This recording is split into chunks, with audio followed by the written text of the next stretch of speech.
Hey, hi, hello, and good afternoon. My name is Amanda, and welcome back to Harmony Portal Tarot Live. Oh my gosh, it's happening. We're back. We're back. Hi, guys. I missed you so much. Yeah, this is probably, no, for sure, the longest break I took ever since coming back to YouTube back in 2019 when I started the Done Creative and then Harmony Portal Tarot Live, all the fun things. So we're back, hopefully for good. Hopefully there's no more hiccups that, are gonna prevent me from showing up the way that it has the last month-ish, a little more than a month, actually. I think the last time we were live was the 22nd of April. So last time you saw me, I was 43. Now I'm 44. Had a really good birthday. Lots of life changes, lots of health changes, lots of just everything's changing. It's like that song by Avril Lavigne, Immobile. Everything's changing. You know that one? I love that one. Yeah. I could probably just sit here and talk for 20 hours just trying to catch you guys up on the spiritual downloads, the spiritual level ups, the physical level ups and lows as well. But yeah, I had my iron infusion on, what day was that? May 15th. So we're like 20 days, 19, 18, 19, 20 days out from that. And every day that passes from that time, I feel better and better and better and better. And yeah, like the week before my infusion, I couldn't even like carry my baseball little, it's, they're what, 12-pound like chair, probably not even that. That's probably a gross overstatement of how heavy, like, just those fold up chairs that you put in the bag. Like our bags are long gone, but we just, throw them in the back and then drag them out to go to baseball or soccer. I could barely even hold that or take that and my blanket and my water bottle to like get it set up from the car, which is usually not crazy far from the parking lot, without just like needing to like bend down and put my hands on my knees and just like catch my breath. Like it was so bad. So not me, so not what I'm used to, so not what I want to be experiencing at age 43, now 44. Feeling like I'm 90 years old and can't even move around because there's no oxygen in my blood or brain or heart because of low iron, low ferritin, all the fun things. So yeah, I got the big old dose of iron in that infusion, and I will be getting my ferritin levels rechecked here in the coming weeks. 2, 3, 4 weeks. I don't know. I need to call my naturopath and see what she suggests because we're a little over a month out now. Not quite a month, actually, now that I'm saying that. May 15th to June 15th would be a month. We're not quite there yet, but we're getting there. But yeah, I'm feeling a lot better. I actually have access to parts of my brain that have just been turned off because there's not enough oxygen going to my brain when your iron, your ferritin levels are literally in the gutter. And ferritin is like your stored iron in your body, your bone marrow, all that. And anything below 50, you're really going to start having some issues. Mine was at a 4. A 4? She said, my naturopath said it was in the top 10 lowest she's ever seen personally. So, yeah. And I've only had one headache since my infusion that didn't fully develop into a migraine. It was like on the border and it started where the migraines do. So I was like, oh no, here we go. But it never fully developed into a migraine. Thank goodness. So fingers crossed that this critically low ferritin level was what was causing my migraines, or at least a big portion of whatever cascade effect happens in the body because you have low iron. Yeah, I would say I did have, because like one of the signs of low iron is your little, I think they call them like lunulae or lanula. I don't know, words are hard. But it's like those little moons by your cuticles, like the little kind of lighter colored moons just disappeared. Like they gone. They're starting to come back. Like this one's starting to come back. You can kind of see there. This one's starting to come back. You can see there. My thumbnail one stayed. See what I'm talking about? This little like whiter part. But they completely disappeared. Like the ones on my pinkies are still gone. Hard to see in the lighting, but yeah, they're still gone. Hands and feet constantly cold. Um, as hard as it is to fathom, I actually probably lost about a quarter to a third of my actual hair. Like, so hopefully that grows back in. And yeah, I still have a lot of freaking hair, but like to me, it's almost like thin because of how not thick it is, like it's normally supposed to be. And then this has just been in probably the past 2 months. My hair is just falling out in clumps. It has stopped, thankfully, because I only can brush my hair in the shower to style it with like product in it. And I noticed like the volume of hair that I was pulling out of my brush was at least half of what I was pulling out 2-3 weeks ago. So hopefully we're on the mend in that regard too. But like, you know, it's not the end of the world when I already have all this hair. Like no one knows that I've been losing hair except probably the people in my house because I'm shedding everywhere. And me, of course, because I'm the one that has to style it and touch it all the time to get it off my face. Yeah, and then I guess the one sign that I didn't have was brittle nails. Like my nails are very thick and sturdy. Like they weren't always like that. In my early 20s, they were very brittle and I would just like chew them down until I think it was either 19 or 20 years old. I'm just like, I'm not going to chew my nails anymore. And I just stopped cold turkey. And then since then, they've been pretty sturdy. Like they're good. They're thick. They're sturdy. It's really difficult to break them. But when I do, I'm like, no, I got to cut them all. What else? Yeah, I think the sign and symbol of low ferritin that you guys knew of most for me was just the migraines and the headaches and the hair product share. Yes. Yeah, let me catch up on you guys. Like you guys are the reason we're here. Linda's here. Hello, Solar Siren. Michelle De Leon. The patience of a saint Michelle has. She let us, if you guys remember, on the 22nd of April when she's like, oh yeah, we can just do mine next time, no worries. And then next time ends up being over a month later. So apologies to you, Michelle, but you're just like, whatever, it's fine.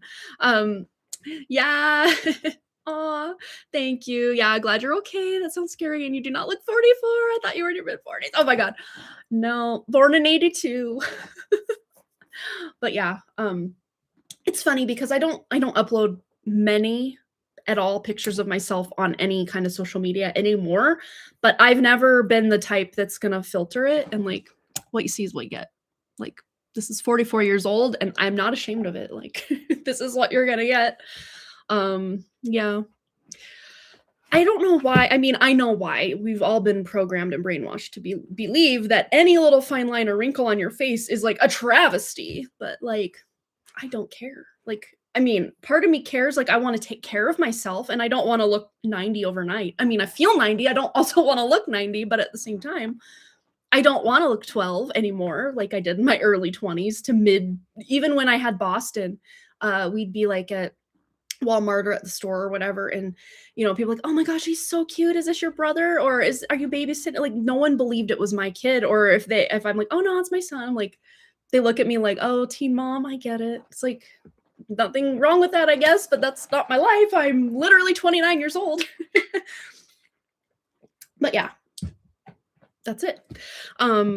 Yeah, all good. I didn't have any burning questions or anything. Yeah, sometimes it's fun just to, you know, see what comes out. And sometimes it's worth the wait. You never know. Divine timing's usually at play during these readings and what have you. So yeah, for sure, Michelle has been such a wonderful, patient person. Yes.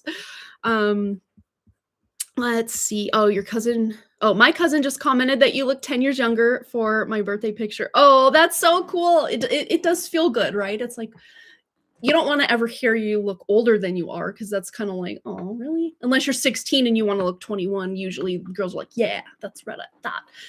But I was 22 looking 12, and that was not fun. That really was not fun. I wouldn't have minded being 22 and getting mistaken for like 20. That's fine. But like, I used to hate it when people are like, oh my God, you're 22? You look 12. I'm like, shut up. I do not. I so did though. I really did. But hey, if we're gonna subtract, 10 years from 44, that's cool. I'll take it, Yeah, I get the opposite. People are like thinking my boyfriend is my son, and I'm like, oh my gosh, Michelle, you do not look old. What is wrong with people? I don't know. Yeah, oh, I've heard from a lot from Kashvi, "You look 54 or more, a critical critique at home itself." My kids, I don't know if they're just trying to flatter me or what, but, like, Wrigley's like, "Mom, you look like a teenager. You do not look as old as so and so's mom or so and so's mom," and I'm just like, "Thank you." But, like, also, are you just saying that to, like I don't know, I've never had the talk with my kids that, like, women don't wanna be told they look older than they are or anything like that, but, I don't know, they understood the assignment, I guess. "Brianna's here, hello! Yay! Yay, it's like a family reunion up in here. I missed you guys so much, you don't even know." Yeah, oh, probably because my son is 20 and my boyfriend is 31, but he looks really young. Well, you're not that much older than 31 yourself, right? Like at least in my mind, you do not look old at all, Michelle. So, who knows? People are who they are, I guess. Yes. Oh, yes. It was Versha's birthday, and I thought about it on the day of her birthday, and then I was gonna text her, and then I life, you get busy, you get doing things, and then it's the next day, and I'm like, oh gosh, I forgot to wish her happy birthday. So yes, happy belated birthday, Versha. By what, like 7 days? I think we're a week out from your birthday, something like that. Yeah. Yes, you deserve all the happy birthday wishes. Absolutely. So, we're what, 11 minutes and 30 seconds into this. I thought because it's been so long, we would go to the big bad. This is the big bad. If we want some really deep, really good messages, Alchemy of the Spirit, Oracle deck on board. We're gonna start here. I did get a few little things from birthday stuff. We have Dreamy Home, Fortune Reading Oracle deck. I really loved the pictures on this, just looking online, and the fact it's like pink and holographic gilded edges. But now that I have it, I think it's like AI images. It's not like someone sat down and meticulously designed and created this. It's like AI images, but I'm like, oh well, it's still kind of cute. So we're gonna roll with it. And then I also got the Modern Witch Spiritual deck, not to be confused with just the Modern Witch Tarot, which I also really love. A career card just fell to the ground, which is very fitting for me, returning to my career today. Oh, I have so many exciting things we can update on kind of after our reading here as well. But yeah, this is the Modern Witch Spiritual deck. Just kind of very simple, not simple. Wording is simple, but you've got the different, very cool. I just kind of love the tones and the colors of this. And I thought it went well with the tones and colors of this and the tones and colors of, we're getting there, Alchemy of Spirit. So yeah, we're going to roll with these today. We're going to start with Alchemy of Spirit. And of course, if we need to use the guidebook like we usually do, because just as an example, I love these cards. But what does that mean? We can really look at the pictures and get some really good intuitive downloads with the numerology of the 7 and literally gifts from above, gifts from your higher self. We've got some death card energy there at the bottom, just as an example. But look at the lushness of the gardens and the fruitfulness of all the animals. Oh, there's another skull. But all the skulls out here are looking human. So it almost feels like old versions of ourselves that have passed away that we can then return to the earth to use as that fertilizer for these new versions of us that we are birthing. Really beautiful stuff. Oh, yes, it's your birthday on the 23rd. That's actually my anniversary. So 17 years this year. Yes, I do too. I know. I love that because then you can just leave it up to your imagination what you want that to be. Or if you're going to use race, I like when they are very inclusive of race, like the Lovely Ladies Tarot, which I want to use today, is pretty inclusive of, all of us. We're all there. We're all represented, or at least maybe not every single person, but I think some of these inclusivity decks are good because, not even just, skin color and everything, but shapes, body shapes, and different identities, just different personality coming through. I love that it's not all, the Kardashian effect or Instagram face where everybody has, the same everything. I love to see different looking people. Like, it's so exciting to me to see people who look different from the next, from the next, from the next. And that doesn't mean that we can't share traits and, all the fun things. But yes, I love Gemini season, summer, fun, excitement. I'm very much looking forward to it. I'm pretty sure we're in Gemini season per Vedic astrology, but we're still, no, I want to say, yeah. Well, we started Taurus season around the 16th of May in Vedic astrology. So we're still in Taurus per Vedic astrology or sidereal placements, but yes. All right. Shall we start with the astro dice? I wonder. Let's do that. Then we'll get our Alchemy of Spirit card, and then we'll kind of do tarot and kind of these other oracle decks and go from there. I know. I like when people are actually blue and green too. I like that. Oh gosh, I have it out here somewhere. I think my cosmic or neon moon tarot. I can't remember. I have all sorts of interesting decks that I just think are so fun. Yes. Okay, here we go. Let's roll them. Of course, you guys can't see them. Eventually, I want to have, like, you know how I used to have the top-down view, but also have the face view, so we can kind of experience the best of both worlds, or if I have to, like, toggle between views. Eventually, we're going to get there, and I'll be talking about some of the updates I want to do and plan to do. Oh, speaking of Taurus, we have Taurus in the 9th house. There it is. That was what was up. 9th house. Make sure I put these correctly so I can refer back. And we have Neptune. Oh my gosh. So Neptune can deal with illusions, but it can also deal with spiritual truth. And until it's almost like we're operating under the illusory aspect of Neptune, especially in that 9th house, until we can ground with Taurus, we're grounding that truth to be able to see through that illusion, because illusions abound. I mean, just even any good movie, we're in the illusory realms, which there's nothing wrong. Neptune rules film and imagination and all of that. There's nothing wrong with that. But when we are immersed in the imagination to the point where we're believing it is capital T truth, and it's actually not, it acts as a detriment to us rather than, or even a distraction, rather than something that's going to help us. Although sometimes the distractions and the detriments and the hard-won lessons are just as potent and powerful for our journey here as capital T truth. Sometimes we have to know the absolute capital L lie to understand the capital T truth. So that's really what's coming out. And especially with that really grounded energy, because the 9th house is naturally run or ruled by Sagittarius, which is very fiery.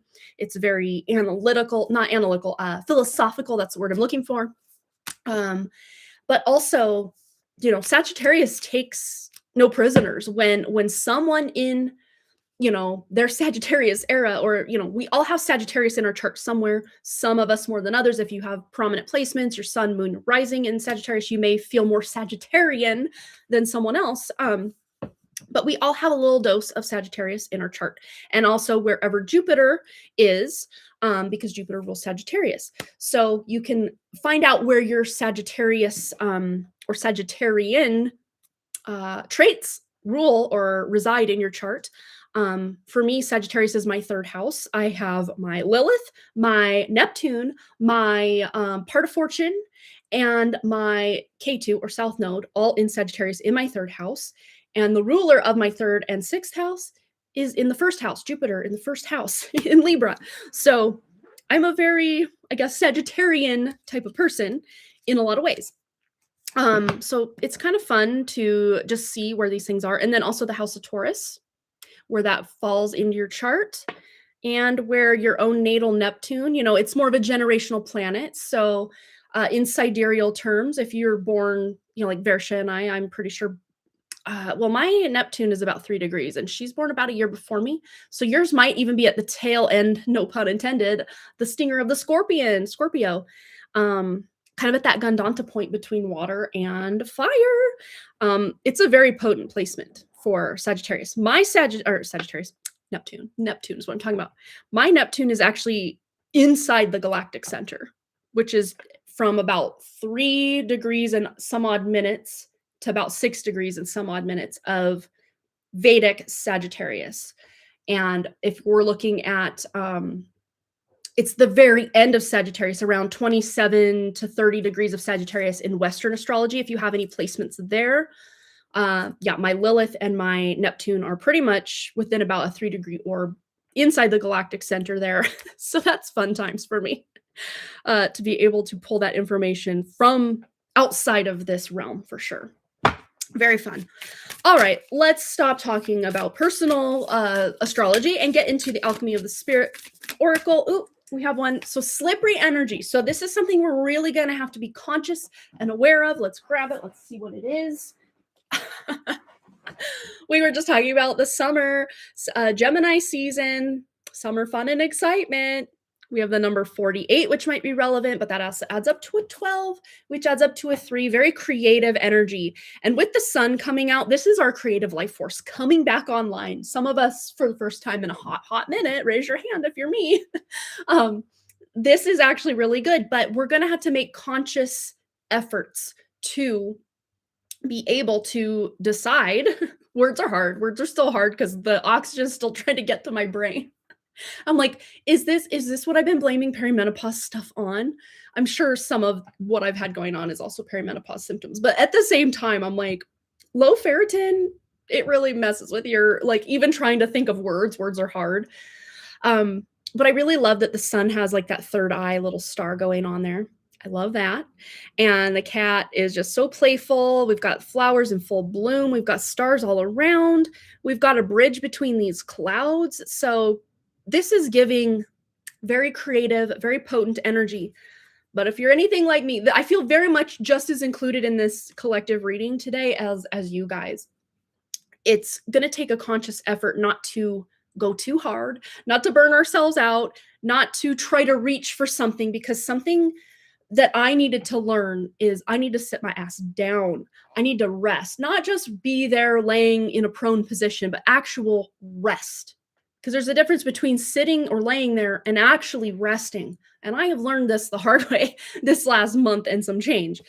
But let's go ahead and read the sun card and just see if there's any additional guidance messages. It did come in face up, so we'll read the in balance version of this. So the sun, this is a sign of action and masculine energy. The sun is shining for you even when you can't see it. Again, those clouds up there could come in and kind of out came the sun and dried up all the rain, kind of the opposite. The clouds come in. The sun looks like it doesn't exist anymore, even though we know it does right above those clouds.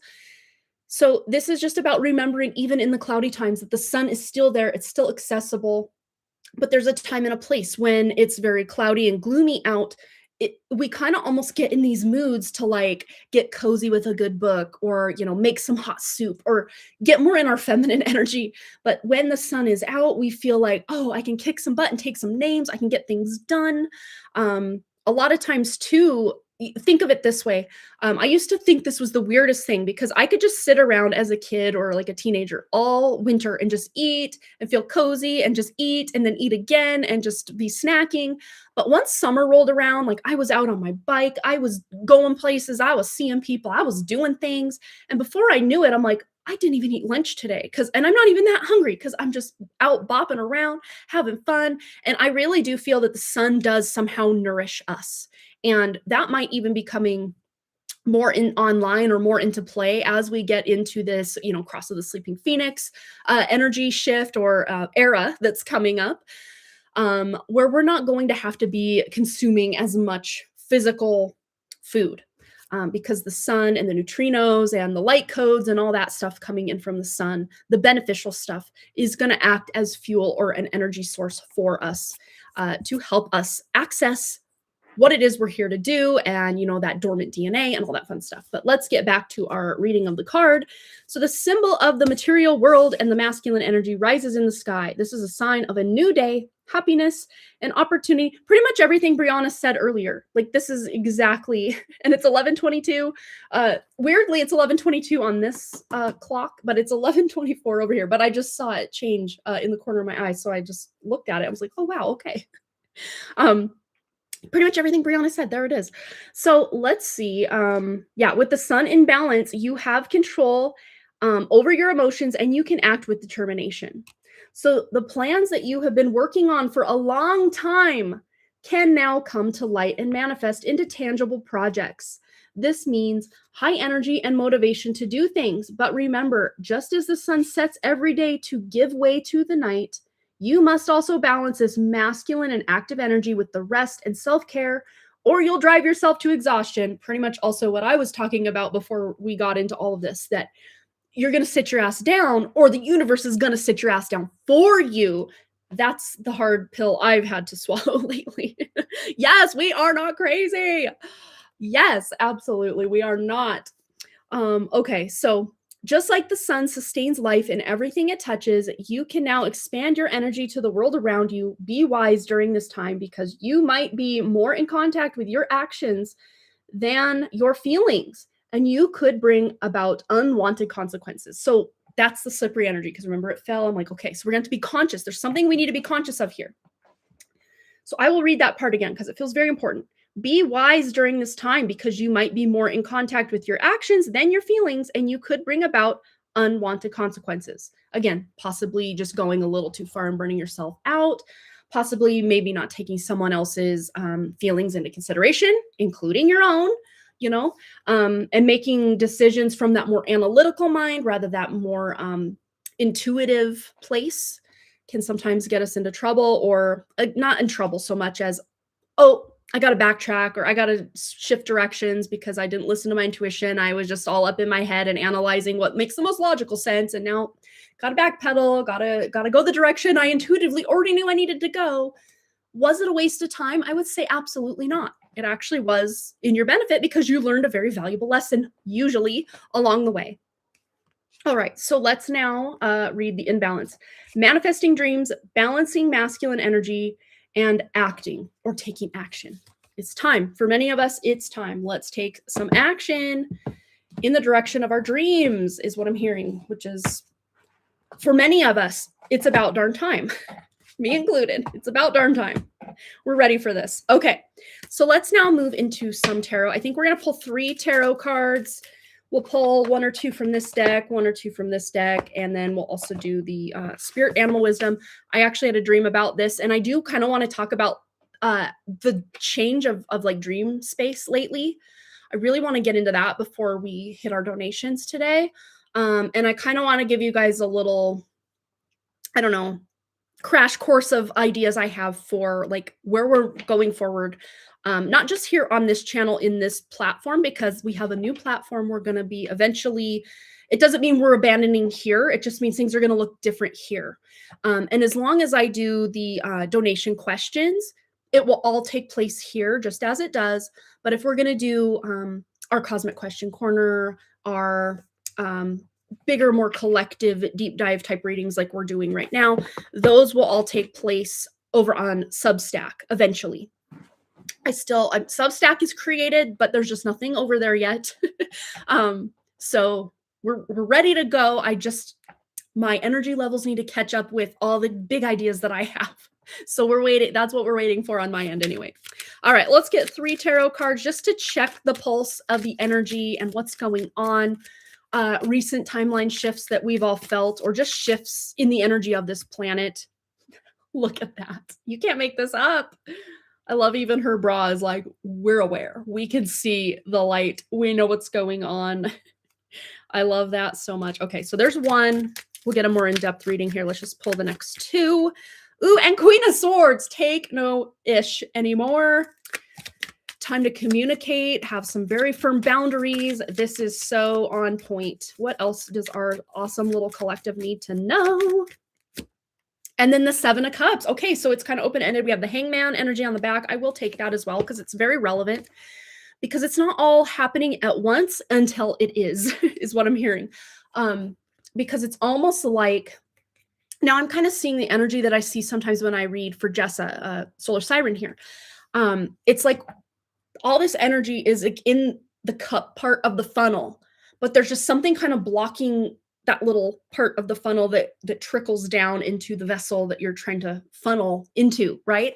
So it's almost like for many of us for a while, it's like there has been this almost not, I won't say blockage because there's energy flowing.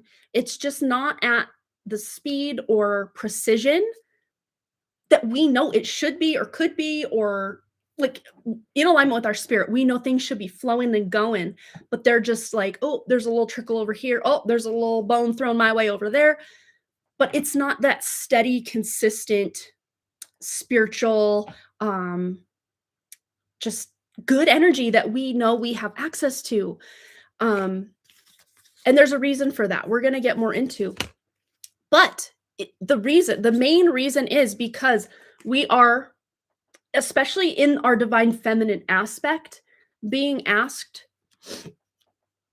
to trust our intuition now more than ever and to set very firm boundaries. And for many of you that are hearing me either right now or on the replay, there is a change, a major change that you've known in your life that you needed to make for at least the last 5 years. But you're like, oh no, I could never, or what would people think, or, dot, dot, dot. It doesn't have to be a bad change. It doesn't, necessarily, but for whatever thing that we're tuning into for you specifically, because it's different for each of you. For some, this is a relationship. For some, this is your career. For some, this is just old family patterns and allowing certain family members to use and abuse you. For others, this is just stepping out of your comfort zone and starting that creative endeavor, whatever that looks like. For someone else watching, this is about a big move, not just in your career, but like physical move, like moving your home for the first time in a very long time. And you've known for probably at least the last 5 years that this move needed to happen. But again, that funnel, that just kind of trapped energy that maybe a little trickle would come through. Yes, very much holding pattern. And even sometimes just narrowing down, what is it I want? Because we can almost, I won't even say sabotage because that's not really the right word, but we'll just use it as a placeholder unless you guys can think of a better word. We almost sabotage our own manifestations, our own dreams, our own wishes, our own desires, because who am I to shine? What would so-and-so think? I don't have the money. I don't have the resources. I don't ...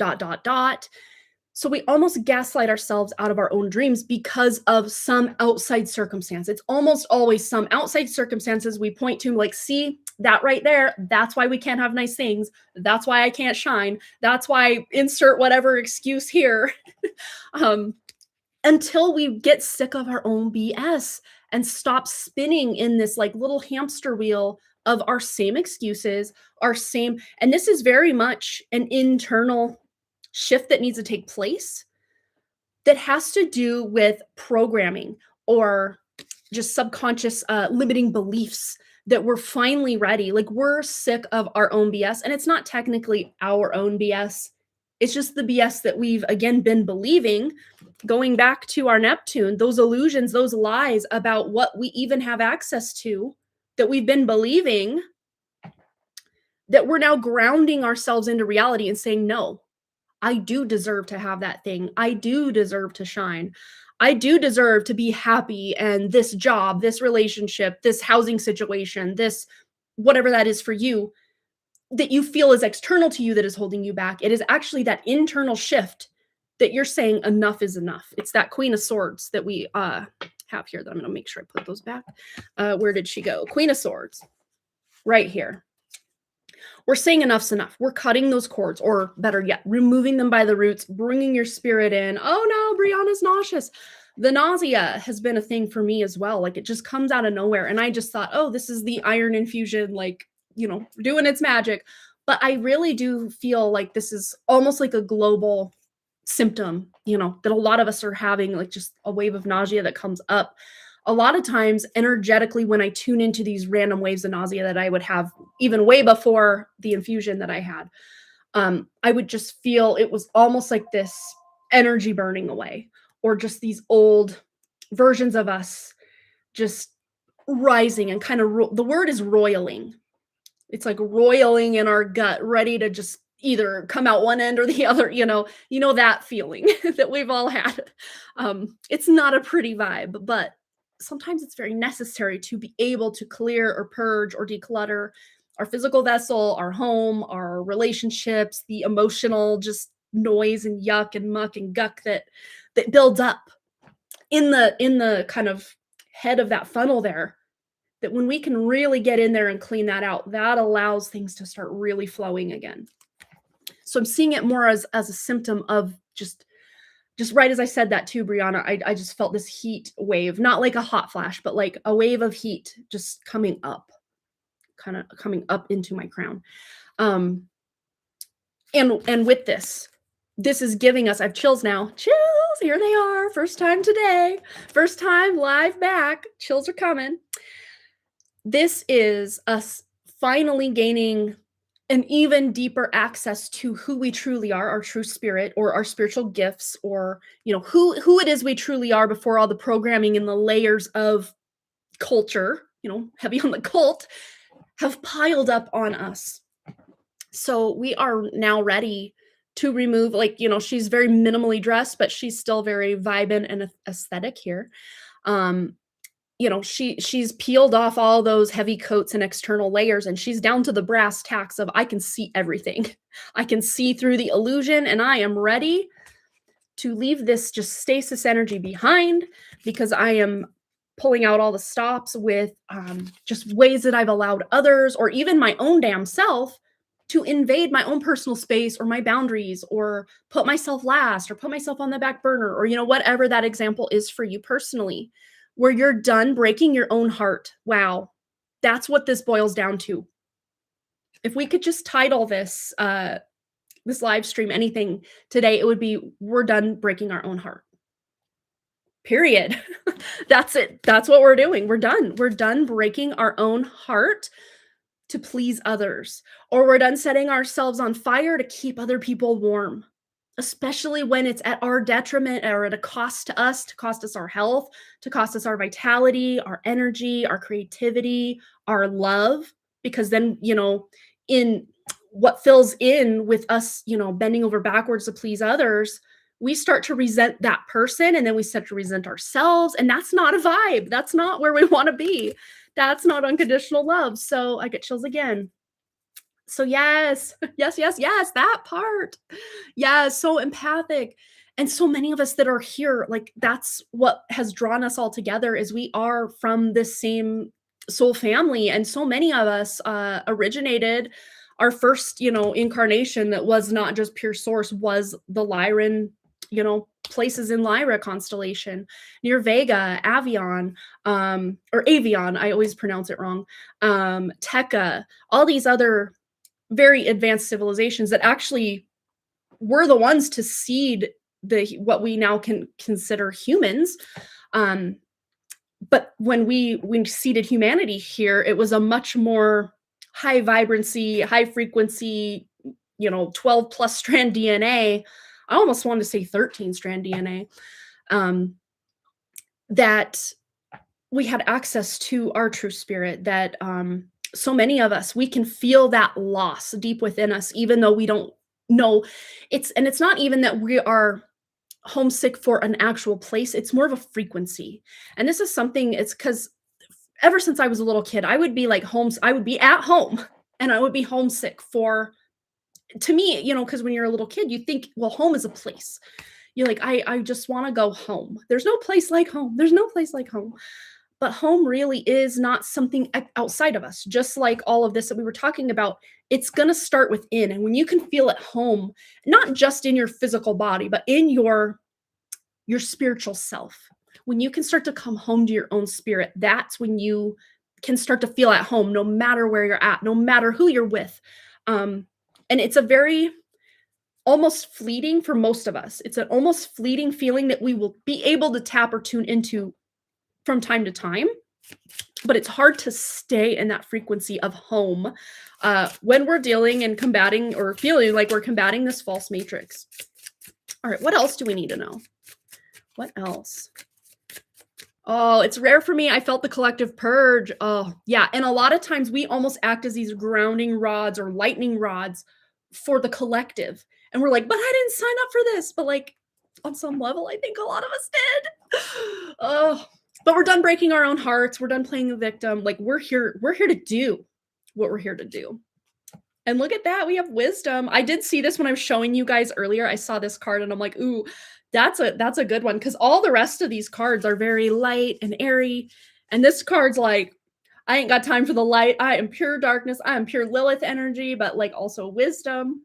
Look at that. Owls do represent wisdom. And then we have a lot of times when the owls have these like kind of yellow eyes like that, it reminds me almost of a cat. Very Lyran energy. On the back of the deck, we have enlighten. Look at all this eye symbolism here. Just look at the eyes all over. Lots of eyes going on. But it's like, what are we finally able to see that we weren't able to see before? I love it. Yes, I am resonating with this reading. I am here for it. I feel a change is coming. Oh, a change is coming. And like I was quoting that song by Avril Lavigne earlier, Immobile, everything is changing everywhere I go. If you guys want to listen to that song, it's been like in my head the last few days. Few weeks, if I'm being honest. And I even have it on a playlist. Reading is so resonating. Yeah, it's homesick for connection with pure source consciousness as the connection was severed when we incarnated in the inverted mental realm. Absolutely. Absolutely. Yeah, but it can be tapped into by being present and reconnecting with the crystalline consciousness. And the easiest way to do this, and Carrie Kay just sent out her newsletter, but she says this exact thing. The easiest way to do this is just to literally stop all the plans, stop everything, and just, you know, that 5 minutes that you were going to quickly, you know, get on and scroll or watch a quick YouTube video or what have you. Instead of doing that, just sit in silence, connecting to your true spirit. It's simple, but it's not easy. It's not easy to just sit for 5 minutes doing literally what seems like nothing. We are just tuning into the presence of our true spirit and who we are. And then we also had the energy card come out, and I love this, just that very movement, lots of movement, lots of I just heard feminine energy is there's a vortex. So even if this is something I used to enjoy greatly as a child, I would, especially at my grandma's house, because we would sometimes get really bored. Like, you can only cut out so many paper dolls out of catalogs. You can only color so many times in these color books that, you know, it's probably time we get a couple new coloring books, you know. Only so many times you can watch General Hospital before you like the storyline is dry. It's played out. Like, been there, done that. You know, things to do at grandma's house. I would just spin around in circles. I would either look straight out and watch everything spin, or I'd watch my feet, and they almost looked so weird just doing their thing. And it was almost like a hypnotizing thing, just spinning in circles. And weirdly enough, I would always want to spin counterclockwise, which I guess is the feminine direction. Just as a kid, like even outside at recess, I would be the weird kid, I guess, just spinning around just because it felt good. It felt right, you know? And then I go join my friends and we, you know, play gerbils or jump rope or whatever it was we were doing that day. But like sometimes just to literally dancing, spinning, getting that feminine energy moving like a vortex, doing more of that, even if you're just you know, of course, if you've got low ferritin like I have, I can get real dizzy real fast lately. Thankfully, that part is starting to fade. I can probably start driving again. I haven't driven since right after my birthday, so probably early March. Early May. My birthday was April. Early May is probably the last time I was able to drive because I just didn't feel safe driving where this like, and it wasn't even dizziness. It's like a hard to explain feeling. It's almost like there's like a head pressure, but also a tickle kind of in your brain with not quite your vision going blurry or dizzy, but it's almost like heightened sharpness of your vision that almost makes you dizzy, all combined. And then maybe a little bit of pain in your head as well. I know that sounds very random, but that's what I mean when I say I would feel dizzy. So it's not like technically like I stood up. I could even like stand up maybe too fast and start to see kind of darkness with little spots and stars, but also with that head stuff I was just talking about. It's such a weird feeling. And now I'm telling everyone, go get your ferritin checked. Make sure you're good. Like all my friends and family that are like, oh yeah, I feel like this or I feel like that. I'm like, that's a symptom of low ferritin. Yeah. I know the inner eye discernment getting activated. Oh, the song. It's Immobile. So Immobile by Avril Lavigne.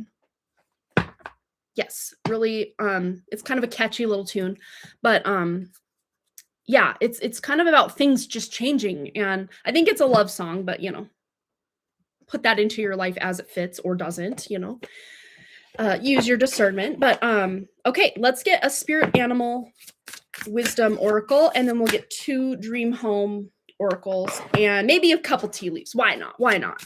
They're always accurate AF. All right, what do we need to know? What else do we need to know? Ooh, we have crane with surrender. Let go of limiting beliefs be as expansive in your thoughts as your soul is.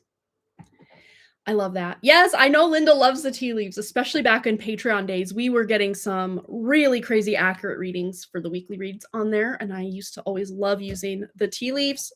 But yes, crane. And crane, again, being a bird of flight, they're getting that higher perspective. And especially when we feel like we've been in this energy for a hot minute, years, decades for some of us. That's a story for another day. Something I've just been so diving into my divisional charts and just, in Vedic astrology, and just mind-blowing. We'll get into that later. But yes, just having that higher perspective, especially if you've been in this almost stuck kind of, your funnel is a little bit stopped up there at the top a little bit. It can feel very disheartening to know the direction you want to go, but still not know why it's not happening. Why is it not happening? And we always, if you're me, raise your hand, want to blame someone or something outside of ourselves. But when we can bring it back to center and be like, what is it I'm doing? What energies am I exuding? What vibe am I giving off that may be creating this energy or this pattern or this, blockage of energy, or people not respecting my boundaries or whatever. It's all up to us. It's maybe not our fault that certain things happen or people treat us a certain way, or that life's not fair and that thing that we really want isn't happening.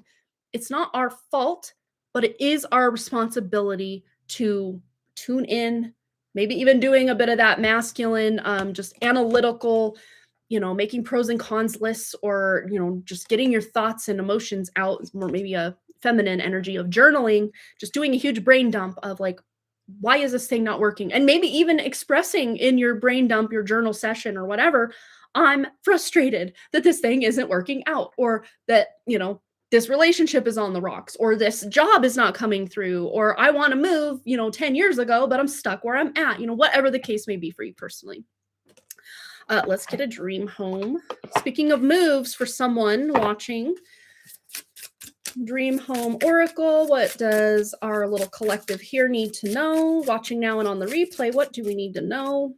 We have mini bar, release, overload, burden, let go of the habits that sap your inner strength. And a lot of times these habits can even be hidden, like subconscious limiting beliefs, or, oh, Brianna's moving. There it is. I love it. We have coffee maker on the back with awakening, energy, and flow. So to be able to let it flow, we got to let it go. We got to let it go to let it flow. Awakening, energy, flow. Something crucial is brewing, set to stream into your future. And what we were talking about, the funnel. But in order to enable the energy to flow, we got to get that gunk and the muck and the mire that's kind of blocking the kind of neck of the funnel, because we have all this good stuff that's just collected in the cup of the funnel. And maybe we get a trickle of it from time to time, but we're ready to allow that flow to just keep on coming. That spiritual flow, the creative flow, the divine flow, right? Oh, to Japan. Oh my gosh, that's so exciting. I have dreams to go to Japan, and I think it's Solar Siren. One of her good astrocartography lines is over somewhere in Japan. How cool. All right, what else do we need to know? One more of these. We'll get a couple tea leaves. We have hammer, focus, impact, and precision. And sometimes to be able to allow that energy to flow, we got to release. And sometimes the best way to even start that cascade or domino effect of, okay, got to let it go, then allow things to flow, we sometimes need to just narrow things down. Again, we're done. Now that we're done breaking our own heart, now we can start really dreaming. And I'm talking really dreaming.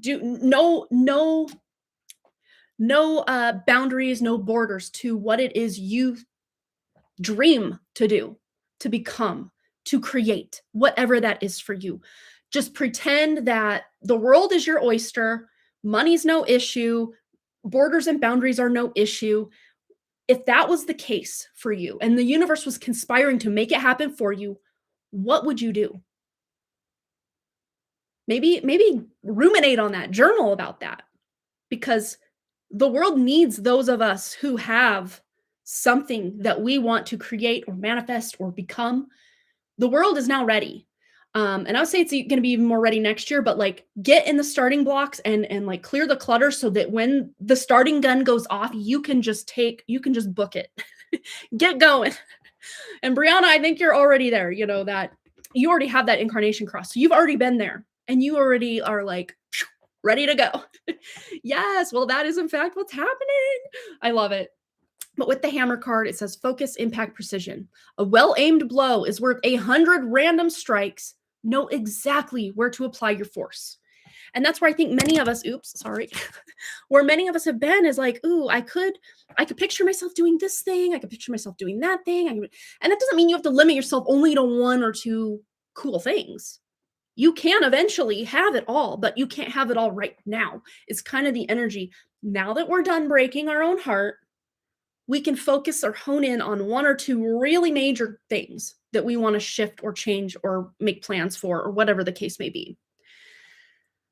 To where then you can make that dream a reality, and then it's just your reality. So it's just, it's a random Tuesday and this is my life. So that you can then move on to the next. Oh, let me try this one now. Let me expand in this direction now, or incorporate this into what it is that I'm doing now, to then really be able to shine in that area.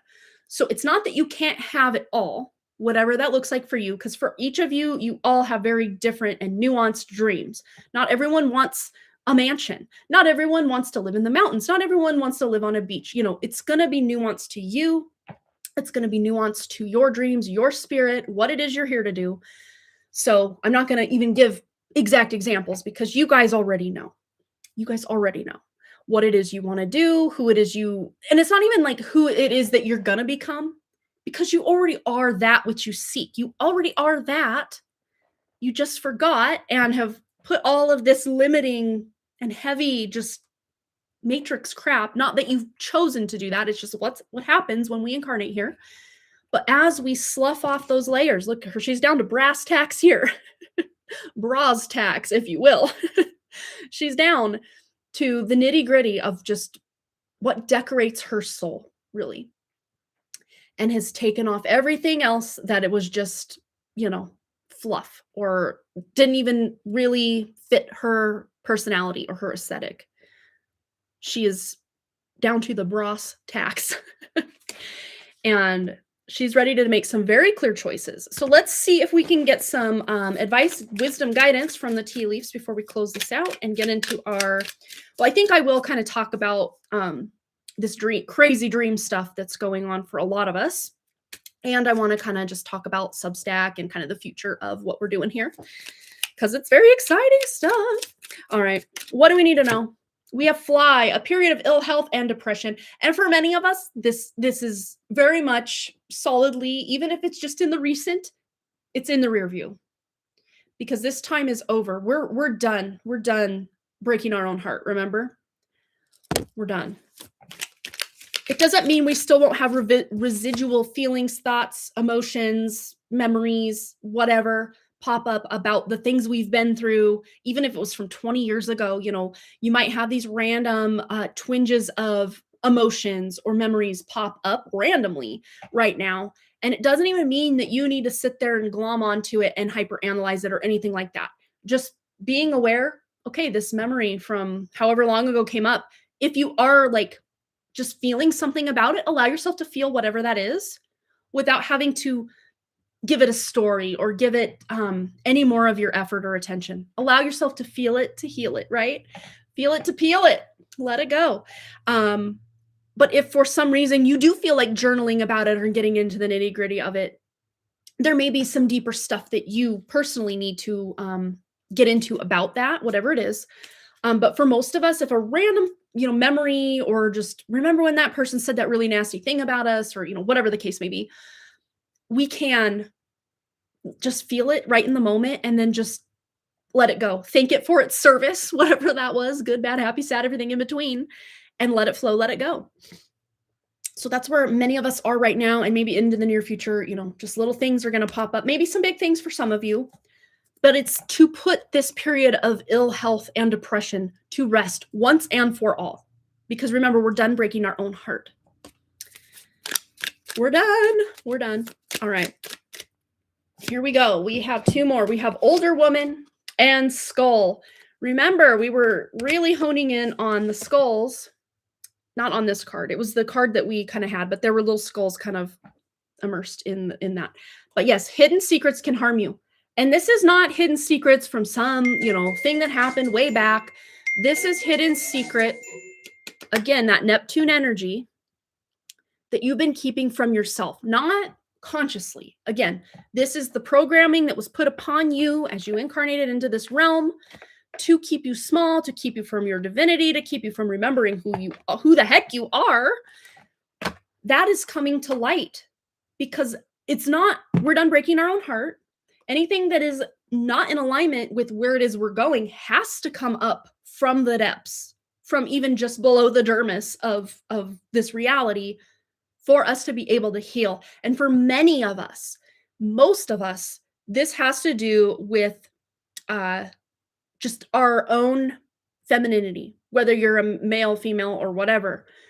This is about how the divine feminine on this planet has been so suppressed.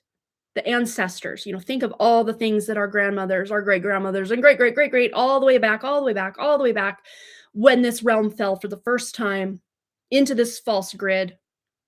Think back to how the feminine especially was attacked. Because if the feminine is in all her glory, this false matrix cannot exist. So this is the crux of most of the wounding here is the fall of the divine feminine. So for many of you, that might even be a relationship you have with your own mother, your own grandmother. Yes, this corrupt matriarch disguised as a patriarch. Yes, there you go. There you go. Absolutely. And this can be looking like, a figure in your own ancestry, your own family line, your own community, your own state, your own country, your own world, whatever, however big or personal this is for you specifically. And it may be a mix of a lot of different ones. But this is what is calling up so that we stop breaking our own heart. All right, let's get one more. Just closing statement, advice, wisdom, guidance. And we have Jug, lighthearted, carefree time. Look at the progression from a period of ill health and depression that we were kind of mucking up in for a very long time to this Jug, lighthearted, carefree time. And that funnel we've been talking about pretty much the whole reading is funneling into this really intricately, aesthetically beautiful jug to be able to hold that creative life force, that creative juice, that divine feminine wisdom. Where is it? Where is it? It's here somewhere. I know it is. Here she is. Here she is. That divine feminine wisdom where we're done breaking our own heart. We're done waiting for permission. We're done allowing people to, cross our boundaries, even though we cross our own boundaries daily. We're going to stop doing that. Again, it may not all happen overnight. This is not just an overnight switch flip, unless for some of you, it could be. It could be. Sometimes awakening can act very quickly, like a quantum leap. But I would say for most of us watching, it's going to be more of a slow and steady kind of Knight of Pentacles energy of being able to grab something, integrate it into your life, purge and declutter something, get it out of your life. It's kind of that balancing act.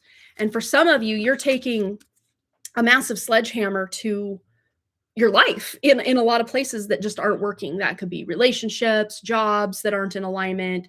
Even maybe you love where you live, but you just want to, really do some deep cleaning and decluttering and simplifying. This could even look like simplifying or getting more intentional with your daily routines, your nightly routines, good habits, getting rid of bad habits. It's a whole jug jug of different things that we are all each experiencing at maybe different times, some of us at the same time. But energetically, we are ready to get some stagnancy moving, be ready to just get out of that survival mode or just not really knowing what's next for us. We're ready.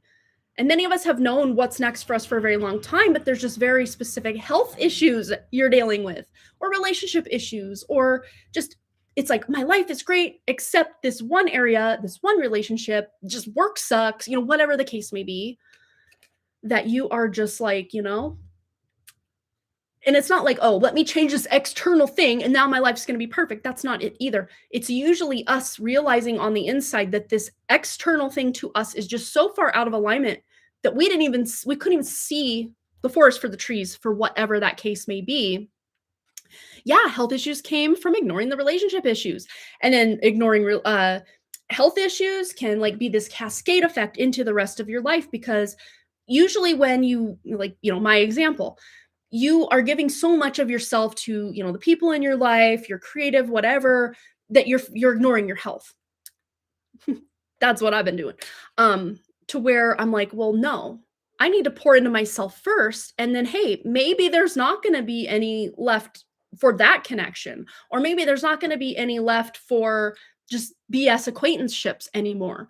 You start to realize, especially when you start taking care of yourself and stop breaking our own heart, right? That we decide, you know what? I knew it years ago intuitively, but now it's time to make those changes, those shifts that I just have been letting people, get away with crossing my boundaries, or, just not really respecting who I am, or, whatever the case may be for you. And for someone watching specifically, this has to do with work, where, work just isn't aligned. And it doesn't mean the line of work has to change. It just means the way that you're showing up, or what that job means to you, or even like coworker situations that need to change for some of you, because they're just not in alignment with who you are and what it is you're here to do. Maybe you love the job itself, but just the circumstances surrounding the job, or you love the connection, but maybe the relationship dynamics need to change. It's going to be nuanced and different for each of you, but take what resonates and just leave the rest behind. Sweep it away. That's what we're doing. We're getting rid of just what's not serving us. But this is not in a spiritually bypassing kind of way, because for it to truly go away, we have to get to the brass tacks of it. We have to get down to the nitty gritty, the root cause of why am I feeling this way in this job, this relationship, this, even with your own like limiting beliefs or health issues, or, wanting to eat better and exercise and do all the things, but there's something that you always get off track, or whatever the case may be, that you decide at once and for all, I'm done breaking my own heart. So what does this look like? Maybe I am trying to go way too gung-ho out starting gates, and I just need to take it bit by bit, little by little, baby steps. And then before I know it, I'm at a kind of a brisk walk. And then before I know it, I'm sprinting. Where before, maybe you were just trying to sprint right away, and then you'd tire out, and then you'd have to stop and catch your breath. That's what I've been trying to do. It's like start, stop, start, stop, start, stop, start, stop, start, stop. Yeah, I'm done doing that. I'm sure I will backslide from time to time, as one does, but at least I'm more consciously aware about the fact that I'm done trying to break my own heart. Hopefully you're done breaking your own heart. Not like we're out here trying to purposely break our own heart. That's not what I mean by that. But we accidentally end up breaking our own heart a lot more than we would hope we would be doing, right? Especially at our grown age, whatever that is for you. Yes. All right. So hopefully that was worth the wait, over a month later. Yes. I'm gonna catch up on some comments. We'll put these away.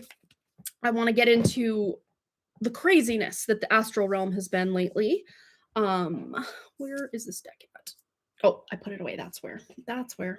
All right, this one can go. We have Hedgehog on the back with acceptance. Embrace who you are, because your unique exact blueprint of who you are is going to be different. Even from the most like you person that you're still going to have nuance and difference. And there's a reason for that. The world doesn't need another Kim Kardashian clone or, another Instagram face. The world needs who you specifically are and what it is you're specifically here to create or be or give or whatever that looks like, because it's going to be different for each of us.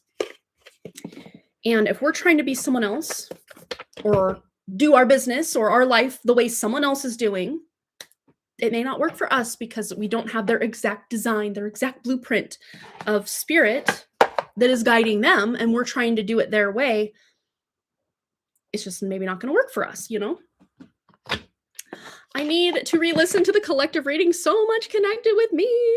That's my hope always, that, there's enough that you gain from these that even if you had to watch it, 3 months from now, there would still be some relevance, Awesome. I'm so glad it resonated.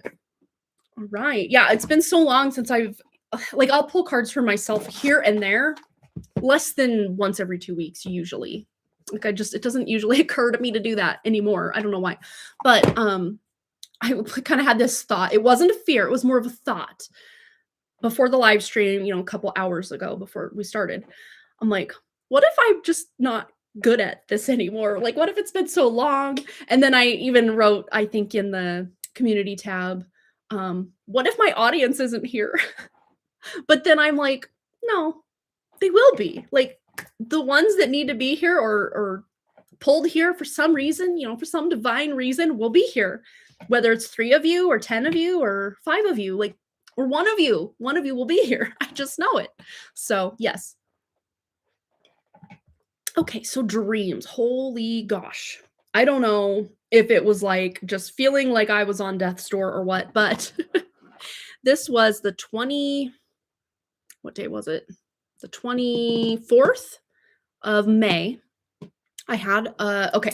So I don't know if you guys had seen, I know I don't have TikTok, but I will get TikToks. Like, people will compile TikToks on YouTube, and I'll sometimes watch TikTok via YouTube in that regard. So I saw probably 3-4 months ago, there was a thing going around on TikTok that was then compiled and put on YouTube about, in your dream, you never should ask for someone what time it is. You should never ask someone what time it is, or you should never tell anyone else in the dream that you are dreaming or that they're not real or something along those lines. And that kind of stuck with me, like, oh, I kind of hope someday I get that opportunity, because I think I've told you guys, like, I probably can count on the one hand how many times I've had a lucid dream in my 44 years. It could easily count it on one hand. Astral project on accident, I can do that all day long, every day. I don't like to do it. It just happens. Like, I have no control over it. I wish I did, and I need to maybe learn how to control that. But as far as lucid dreaming goes, again, can count it on one hand. And the one thing that I always will, like, if I'm talking to my husband or whoever it is I'm talking about dreams to, I'm just like, yeah, it's like, if I'm trying to write something, like, I can usually, it's weird because sometimes in a dream, I can read words and writing, and other times it's all like Simlish or gibberish, like the Sims language, Simlish, like weird hieroglyphic looking shapes, and even to write something, especially like numbers, I will rewrite it and then rewrite it and then rewrite it and then rewrite it, and it's just not working correctly. Or if I need to make a phone call or go on Facebook or something, like, it's rare to ever go on Facebook, but in the dream I'm going to talk about, I was trying to go on Facebook to add somebody, and I could not make it work. So anyway, that's just to set the stage. So and we do have Brianna also donated. So we have Michelle will start us, then Linda, then Brianna, and then Marlene. So we have our nice little list going here. Awesome. I will update that here shortly. But anyway, let me get my dream notes out so I don't miss any important details of this crazy dream. Well, it was 4 dreams rolled into one, but it basically acted as like a 4-part story structure. I mean, technically it's 3 parts, but if you're a story structure nerd like I am, the middle half is actually 50%. So I like to break each section down into 25%. That's how this dream played out. Let me find dreams. I have way too many notes. Different notes of book 1, book 7, book 8. Oh, there's now a book 8, you guys. Holy cow. Book 8, you guys. I'm so excited for book 8. I'm calling it Project 1955/Asylum. Yes. And just so you know, my main series takes place in the 90s, so draw from that what you will. Okay. Where are my dreams? Okay, it's on here somewhere. There it is. Okay, just it's right in front of my face. Okay. So basically, on May 24th, I had not just one, not just two, but three lucid dreams back to back to back. And we'll just start. So my first dream was you know how dreams can be kind of like, okay, it's this person, and then before you know it, that person is morphed into someone else. Like it was a dream like that where I was roller skating and I was significantly younger than I am. I was probably early 20s or maybe late teens, if I had to guess, in the dream. And I'm roller skating like outdoors somewhere, and I see this big like Humvee type vehicle come up, and without knowing why, I just knew me and the person I was skating with needed to hide. So we like hid in these bushes, and they like rounded up these three people and like detained them, and they had them like in a pile, but they didn't like unalive the people. They were just like in a pile detained. And then yeah, so I don't exactly remember like how it all happened, but me and the person I was hiding with, should have been caught, but the people just it was like the game was over and they just left. And then even though I thought we were going to be unalived or captured, we were fine. It was like, oh, game over. Okay. So then I was in this department store. And I like ran into this girl and her family that I went to middle school with. She moved away, I think, in 8th grade, and I haven't seen or heard from her since. Like, where'd she go? She has too common of a last name to ever probably try to find her, and a decently common first name. So it's like, and she's remarried. Like and in the dream, she gave me like a married name. So I mean, who knows? It could maybe be her real married name. I don't know. And the fake dream married name, Brandy McCulloch, we'll just call her that, I guess. McCulloch. It's very, very Irish. So I ran into her and her parents and her sister, and I told her that I knew I would run into her because I had a dream that I had showed her a Dear Oracle card from this deck right here. I picked out, and it's funny because the deer is what's on the back of this. But in the dream, I told her that I had already had a dream that I would run into her in real life, but it was in a dream, obviously. And then I had pulled this Dear Oracle card out of this deck. I don't know why that was relevant, but there it was. And then I tried to add her on Facebook, but I could never get technology to work right in my dreams. So we were trying to get each other's numbers, and she wrote something down with the name Brandy McCulloch or something like that. I tried writing mine, and the pen was bad. Like it kept, giving a little bit of ink and then none. And then I kept putting the wrong numbers. And then when I asked her for a better pen, and the numbers were still coming out wrong, even though this pen was purple, it was very flowy, wrote very well. The numbers were still wrong. Even though I was like, okay, no, it's a 2, and then it's a 7, and then, just random numbers. That's not my real number. But so then I asked her for a better pen, realized the numbers were still coming out wrong. And then I realized inside the dream that I couldn't write properly in a dream. So then I'm like, I'm dreaming. I yelled it out in the dream. I didn't even remember, like in the dream, to remember what I saw on YouTube that was those TikTok compilations. I just like, oh my God, I'm dreaming. And then I just said it. And then I asked her, oh no. So I'm dreaming, we're in a dream. And then I remember the background noise. It was like sucked out. Like it was almost painful to my ears, even in the dream, because there was not a sound, not even a background, nothing. It was just like someone took a vacuum and sucked all the sound instantaneously the second I said we were in a dream. And it scared me, in the dream, it scared me. And I looked over at Brandy, and she was just like, kind of like, whoa, you can't do that. And then like I had met her in the department store, but there was like a kind of almost like an old fashioned like soda shop counter in the department store that we were like trying to get each other's numbers and information at. And the person behind the counter was just glaring at me, like just like a death glare. Like you can't, like they didn't say anything, but like their death glare was like, how dare you? How dare you? And I was like, Okay. And then I remember in the dream saying, "Oh my god, I wanna test this out again." But before I knew it, I was, like, in a whole new scene. Brandy was gone, the counter person was gone, and I was in some sort of, like, underground basement place, and then Tyler Joseph from 21 Pilots, as you guys know, I love 21 Pilots. He was, like, there solo performing, and he was, like, trying to set up this old man, like, in the front row. There was maybe 12 people, like, in the crowd is all.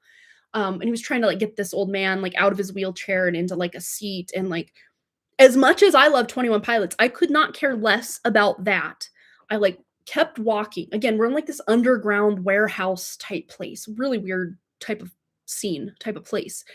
And I came up across, like, these old cups that we used to have that I've gotten rid of, like, plastic cups, and I drank there was, like, maybe that much water in the bottom, and I drank a little bit of it, I'm like, "Oh, that's not my water, that's old water." And then I found a more refreshing drink of water, and I drank some of that. And then I there was a guy kinda close by me, like, doing something on the ground with stuff. I don't recall what the stuff was or what he was doing, but I looked right at him and I go, "I'm dreaming. We're in a dream." I did it again, and once again, that same thing happened with the background noise. It stopped, and even some of the, like, visual things disappeared. Not that there was a lot going on visually. It was very dark and very, just very black, dark place that we were in, and I looked over and there was a lady and her eyes were like a brownish, hazel color, and they turned red, like glowing red, and looked right at me because I said, I'm dreaming. We're in a dream." And then they went back to normal. And then some guy came out of nowhere and he was just pointing a GUN right at me. And I just stood there like, "Oh, and what are you gonna do?" I like stood my ground. I didn't say anything, but like just in my authority was just like, good luck. Good luck trying to scare me. And then I didn't run away. I just kind of stood my ground, and I don't remember how I got out of it, but I didn't get hurt, didn't get harmed. And then before I know it, I'm in yet another dream. Um so fourth dream of the night, and we're in this again dark warehouse, but we're above ground and it's not as dark and it's not as dank and scary as that third dream. Um And it almost reminds me of, like, an auto shop, and it felt to me like it was a school, like, there was a class going on in, like, an auto shop, and this other guy that I went to high school with, uh, we'll s call him Corey, was there, and he was, like, at this kind of, I don't know, like a workstation, work table, like, dismantling something. It kinda looked like an old stereo or, like, something you'd put in your car, like the old stereos. It was like he was taking it apart to repair it or something, and I went up to him and he smiled at me and he's still dismantling that, and I just calmly this time said, "I'm dreaming," and I, like, smiled and I'm like, "It's a secret, I'm dreaming." And this time, nothing happened at all. Like, the background stayed, the background noise, the all the stuff going on around us, it just stayed, and then he just sort of smiled at me and carried on doing what he was doing. Um, and I woke up from that dream or collection of dreams, and I'm just like, I'm not afraid anymore. And it really reminded me of the end of The Labyrinth when, Sarah, the character Sarah, she's like, "You don't have any power over me."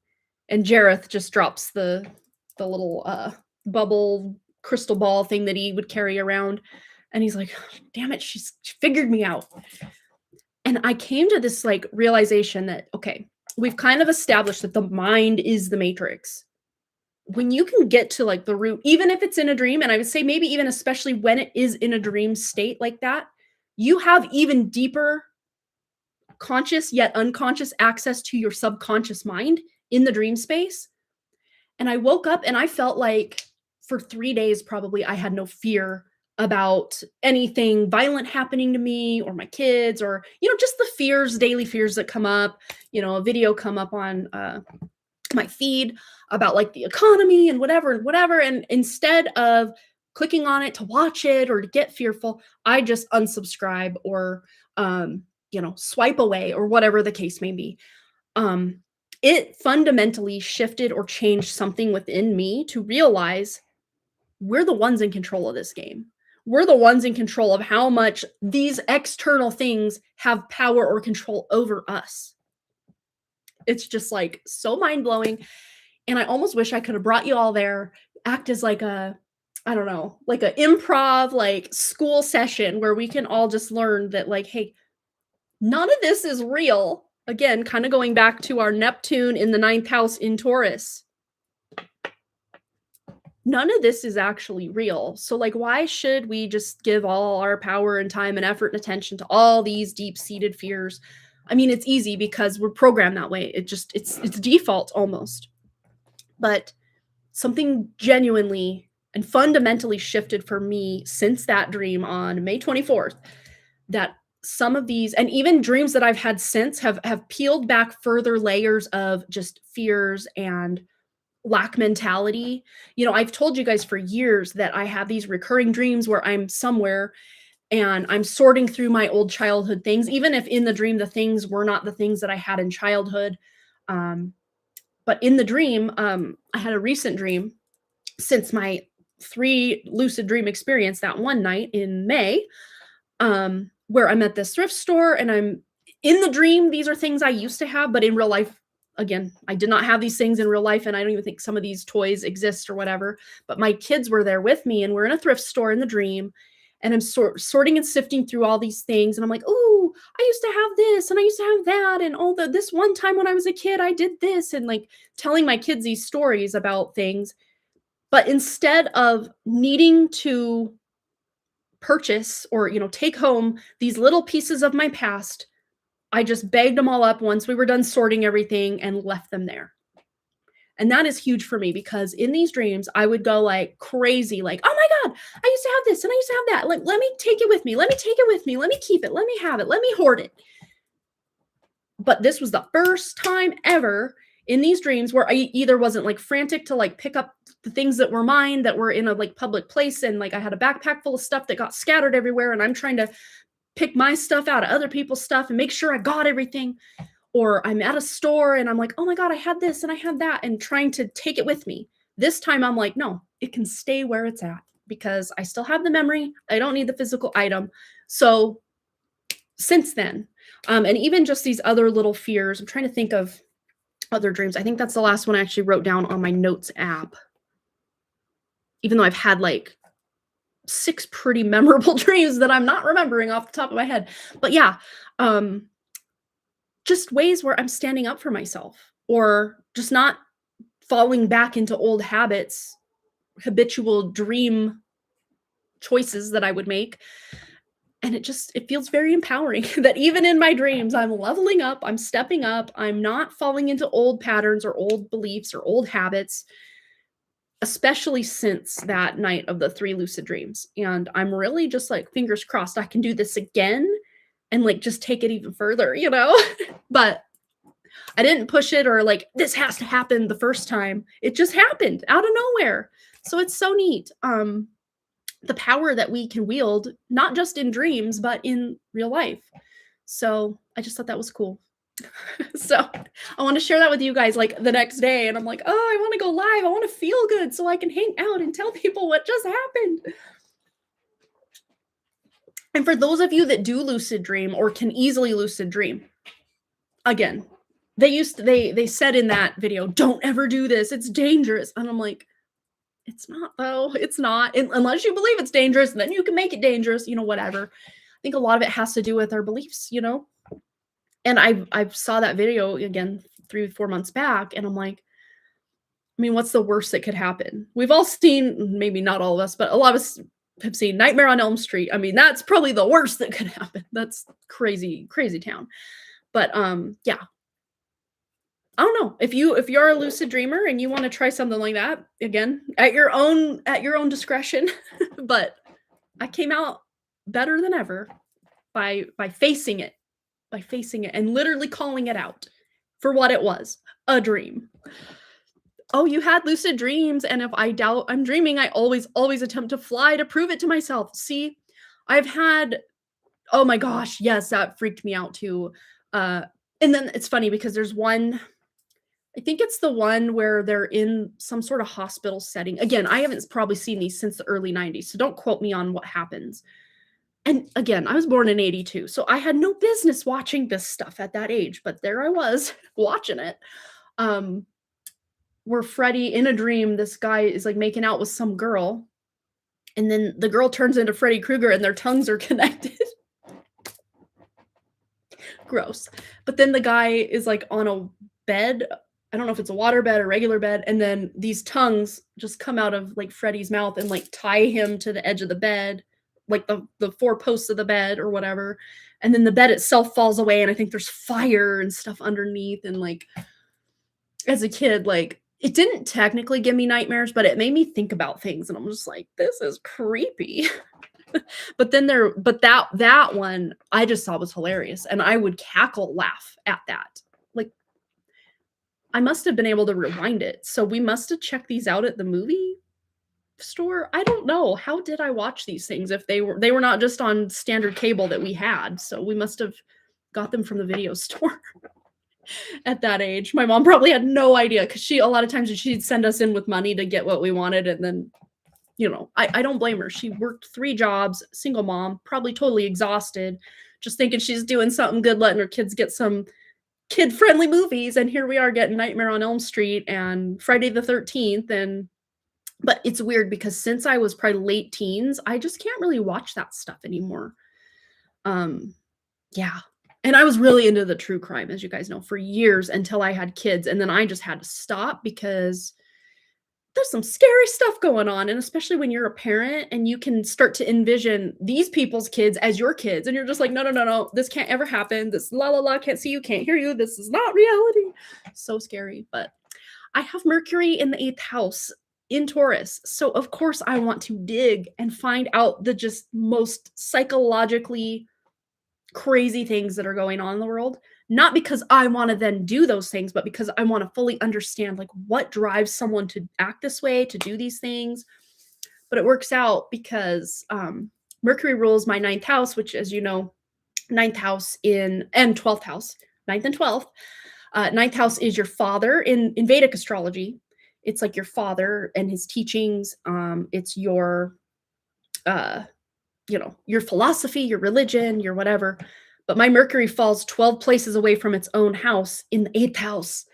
And I've uncovered some very nasty, dastardly things that my father has done to people in this world. Oh, the places I will go in my fictionalizing of these events, that's for sure. I'm not calling anyone out by name or making any kind of biography. But you best believe that even before I knew these things about family tree and family secrets, that I wasn't already subconsciously aware of these things and already putting them into my series, into my writing, in ways that absolutely, now that I know truth of certain things, are blowing my mind. That I already subconsciously knew that these things were in my family tree, in my blood, in my bones. And I'm the one that was sent here to literally rip these secrets out by the roots. Even if I have to do it in a fictional way through my series, I'm still blowing the whistle, And who knows, maybe someday when a bunch of people have passed on that are still here, I can finally start saying things by name, But I don't feel safe to do that right now. That is for sure. But eventually, maybe, yes. For now, hopefully, you can all read about it in my fictional series once it's ready. All right, let me catch up on comments, and then we'll kind of do a little bit of update on Substack and just kind of little thoughts and goals and dreams for Harmony Portal Tarot, Harmony Portal ... whatever we're calling the Substack, Yes, let's catch up on comments. So yeah, my relationship issues were with myself. I neglected myself and treated myself like an orphan. Oh my gosh. Yes, absolutely. And so much of this is we can start to stop breaking our own heart, reparent ourselves, if it's a romantic relationship where you have a lot of pain or trauma, you can date yourself or be your own partner in that regard. You can be your own parent to your inner child. You can be your own best friend to who it is that you are. You can just be spirit and embody spirit and just give out so much unconditional love that you have no choice but to heal, or as I like to say, peel away what is not you, what is not serving you. And you're only doing a great service to everyone else that you're in a relationship with by facing your own ish. It only benefits. It may look like, oh, it's actually breaking this relationship apart, or it's breaking up my marriage, or it's alienating me from my mother or my father or whatever.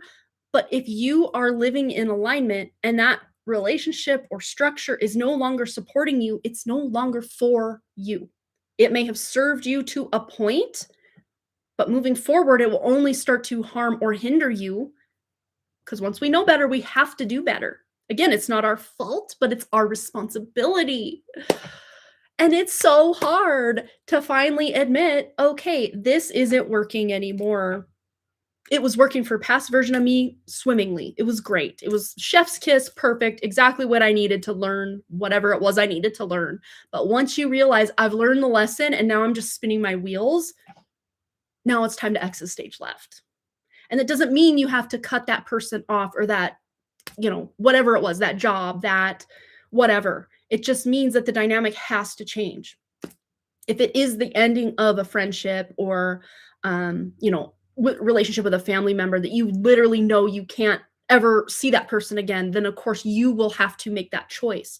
But for others, it could just be like, okay, we were married, but now we need to be co-parents, or you were my mother, but you can't act like you're still my mother and I'm only 12 years old anymore, or, insert whatever here. So, yeah, a lot has to change. Once we know better, we do better. And sometimes it's just getting the courage to start doing better. Other people may think we're the villain of their story, and that's perfectly okay. We don't always have to come out the shining hero. We do, though, have to come out the shining hero in our own story and stop playing supporting roles in our own lives. Because that's what some of us do, especially when we are, putting our own boundaries on the back burner or just having no boundaries at all. We have to embody unconditional love for ourselves before we can then pour it into others. And we've a lot of us started to neglect ourselves. Like Brianna was saying, neglected herself and treated herself like an orphan. Been there, done that. Probably will continue to be there in certain regards until I know better and do better. And, you just keep evolving. Yes, need to re-listen to the collective. So much connected with me. Yes, dreams are so mysterious and can be so cool to decipher. And they can even have multiple, very layered meanings. And even if you look back, there are certain dreams that I've had, like nighttime dreams that I've had that I remember the very minute details of years and years and years later, that I'm able to go back and reanalyze from knowing better and doing better and realizing, oh, that was even deeper than I thought at the time. It's really cool. So that's why keeping a little notes app of your dreams or dream journal is always beneficial. Some people will even go as far as to put it on Word or some sort of word processor document that you can actually search keywords and remember, if I had a dream at a thrift store, if I had a lucid dream, if I had, a dream of whatever, you can kind of search all the times you've had a dream with that specific keyword. I think it was Claire Nocti that was talking about how to make a document with your dreams that's searchable. I never actually went that far to do that, but I'm sure if you handwrite it, it might be more difficult unless you can color code certain words, or, you have your system laid out before you start your dream journal. I guess you could probably do it that way. But yeah, what I did was to make it searchable for me, I literally just was like, lucid dream, so with the little zigzag lightning strikes. Okay, so we have our donation list to catch up on. And I really quickly, don't want to take too much time. I want to get into these donations, but yes. So Substack has been created for our Harmony Portal zone. I don't know what we're calling it exactly. For now, it's just called Harmony Portal. But I do have a domain name that I bought probably 3 years ago at this point. Maybe 3.5 years ago at this point. um, with a word after Harmony Portal that is not tarot, but kind of encompasses all that I do, that may be kind of a landing page eventually. But I haven't created a website or anything like that yet. We're getting there. We're getting there. Anyway, oh, it's midnight. Oh, made a donation. It's midnight. It might be difficult for me to stay back late. Can you please timestamp? Absolutely. Absolutely. Get to like a no worries. So yes, Substack has been created, and my plan, just as things kind of shake out now, this is not like a solid set in stone plan, but just kind of me, again, having the audacity to like put my limits aside and just brainstorm all the cool things that we could do over there. We can go live over there on video or audio, which is really cool. That's mostly what I was looking for. It was a platform that I felt where I didn't have to so much suppress or censor myself as much as I have to over here, just to not be completely shadow banned over here. So we can be able to start a live stream here and then really go into the brass tacks or the meat of it over on Substack. I can do just quick little fun one card pulls and, with fun graphics and showing, the cards and pictures of things, and just kind of get my creative juices going again in that regard.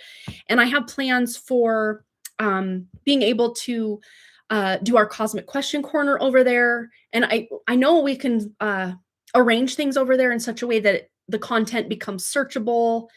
Yeah, so it's going to be really cool. And also, what will happen is anytime I do upload over on Substack, Harmony Portal Substack specifically, it will go right to your email. So you'll have an email of the breakdown of whatever it is we're talking about. If it's a live video, it'll be right there in the thing. But of course, we'll kind of have a schedule, so you'll know, okay, Wednesdays at this time we'll be live over here on Substack. I'll most likely start it here on YouTube just to let everyone know, hey, remember, at least for the time being.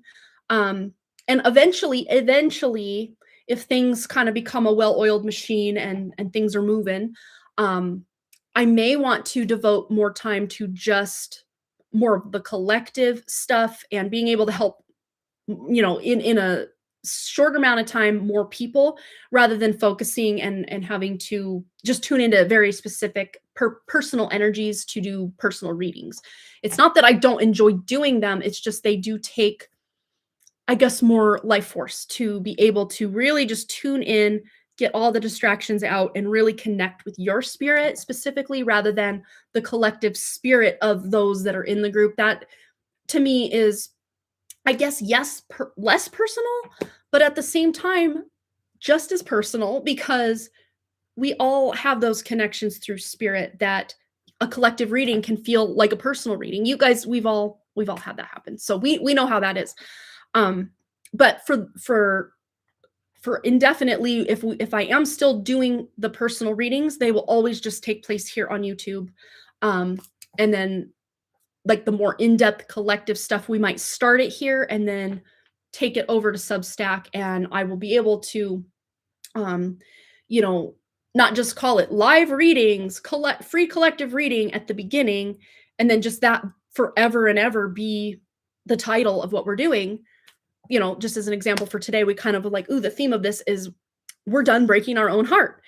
I could call it over there on Substack, we're done breaking our own heart. And then, whatever other catchphrases we want to put, and then have timestamps and break it down. And also, you'll have more written newsletter type content from me every month as well over there, where we're maybe taking a topic of discussion. Again, for example, just say how we're done breaking our own heart, and maybe breaking that down into 3 or 4 ways we're done breaking our own heart, and advice and wisdom and a conclusion, and kind of giving it to you in like an essay format as well. So we have that option. And I want to not just like spill my guts or whatever about like personal traumas or whatever, but I think it's helpful when we can, share something that was traumatic that happened to us, and what it meant for us at the time, and how we felt, and how it shaped us, and how we then took that and grew from it, and like our perspective on it now. So kind of like just as an example, this is something I definitely want to write about. Recently, as in April, they tore down my elementary school. And as you know, I also had my childhood home had burned twice and then was eventually tore down. I helped tear it down. Um, so it's almost like the universe giving me very clear clues that we're done with a lot of this childhood trauma BS that has just been looping, looping, looping. And I've been peeling, peeling, peeling. Um, Big, huge swaths of this childhood trauma is just being excavated from my core being right now. So I definitely want to write about that because I have a lot of thoughts and I have a lot of feelings about that that I want to share. Maybe not just in this format, because yes, it can be raw and real, obviously. But you guys know me. Sometimes my thoughts are all over the place and I'll go on 14 tangents. And sometimes I just like to get to the meat of something and put it in a very cohesive, edited format where start, middle, and finish that you guys can probably gain a little bit more than me just being scattered. And as hard as a pill as this was for me to swallow, yes, my voice is powerful, but where I really can zone in or hone in on my power is through the written word to actually connect to people. And that's something that I've been kind of saving or kind of almost hoarding into the background for just my creative projects that I should and need to be just using more in my day-to-day life and in my, connections with you guys here and especially over on Substack. Because I could, write until I'm blue in the face over on the community tab here on YouTube, and like 3 or 4, maybe 10 people will see it. That's about it. But at least on Substack, the people that I know want to see that content will subscribe to that content. And just so you guys know, there will be a free tier always. I will always have something to offer to let people know this is what's up, this is what we're doing. And then a mid tier of, yes, let's dive into this, let's see what this is about. And then, of course, the higher tier, which would be like, here's everything Amanda wants to share, and it's here and it's safe behind a paywall. So, if you're gonna troll, you're gonna have to pay to troll, Yes. I am Valley's narrow environment on human design. Yep. Valley's narrow. Yeah, words do hit different, and sometimes it's good to be able to refer back to something, and kind of, even highlight it or remember it in some way, copy paste it somewhere where you can reread it again, Sometimes that's nice. And then eventually, I get enough essays under my belt on Harmony Portal Substack that I can, maybe release a book of the essay collection, something like that. Just a self-published little number, little ditty I'm putting out there in the world. Yes. Oh, your cave. That is awesome. I could have sworn up and down just when I was reading the different ways that these things play out that cave would be one of them. But I guess Valley's narrow is the closest thing to cave that's not cave. So I'm right there. I'm right there on the cusp of cave, but it's Valley's narrow. Yes. All right. So I think I covered at least the big points of what I wanted to cover today. So let's update our donation list. And if I'm updating this list and you donated and you're not here, just let me know. We will dive further into PayPal and find that donation, and we will get it on here. Okay, so let me copy our donation list that we already have. That'll save me a bit of typing. And then we have, okay, wrong one. Okay, so Linda, then we have Brianna, and so far all of these are full reads. So I don't even have any one cards today. They're all full reads. Perfect. Okay, so B Degree and Marlene. I'm still getting used to your guys's usernames. I still call you like your old usernames still. Yes. I'm sure you guys don't care either way, but yes. Okay. And then get to like a Ray.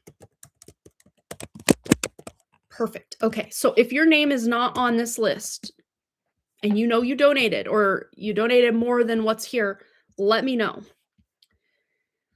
Okay, and I think I'm caught up. Let's see.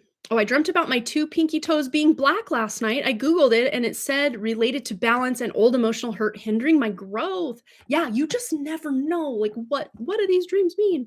And of course, if your intuition says something specific about what that means, because I used to look mine up all the time and I still do. But kind of what I do is I kind of just sit with it and like, how did I feel? What do I intuitively think this means? And almost 9 times out of 10, how I intuitively feel about something is also mentioned in, like, the Google, like, dream, you Google dream interpretation, blah, blah, blah, black pinky toes, whatever. Then you go to Anti-Flow's a really good dream one that I go to a lot. Or, was it Dream Visions? I can't remember. Like, dream interpretation websites. And a lot of times, it's just bang on with what I kind of intuitively felt. So we kind of have this already intuitive subconscious language for our dreams if we just really give ourselves time to kind of tune in. Yeah, we figure it out. Oh yeah. Oh, Jessa had to bounce. Loving going live again. Me too. It's so good. All right. Oh, you used to have nightmares after watching Jurassic Park. More of these crawly reptiles and crawling outside my house walls trying to come inside. Oh my gosh. I remember watching that back when it came out, and I wanna say it was 94 or so. Yeah, but, I don't think I ever had any weird dreams about that. It's weird because the things that really shouldn't creep me out in dreams do, and then the things that should don't. I don't know. It's weird like that. I can have, like, a nightmare about something that is not at all nightmare fuel. I don't know. It's so funny. Oh, you always had lucid dreams, and and if I doubt. Oh, I read that one. Yes, yes. So if I did, miss a comment here or there, my apologies. I'm a little rusty trying to get back into this, but yes, the past has served its time. I love that. Yes, absolutely. Yes, I definitely have time and energy right now. I'm feeling real good. So if you want to donate, now's the time. Feel free. But let's just make sure, pretty sure we're up to date. So let's dive in. We will start with Michelle. Long awaited. She has waited. She donated back in April 22nd to be exact. And if you're still here, Michelle, I think you just mentioned in email that you just a general is totally fine. Oh, you're at work and you're on light duty. Perfect. Let's see.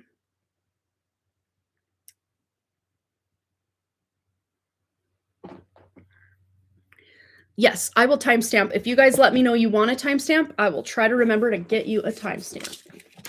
And I might as well timestamp Michelle's just in case she is at work, so it makes sense just to timestamp in case she's busy right now.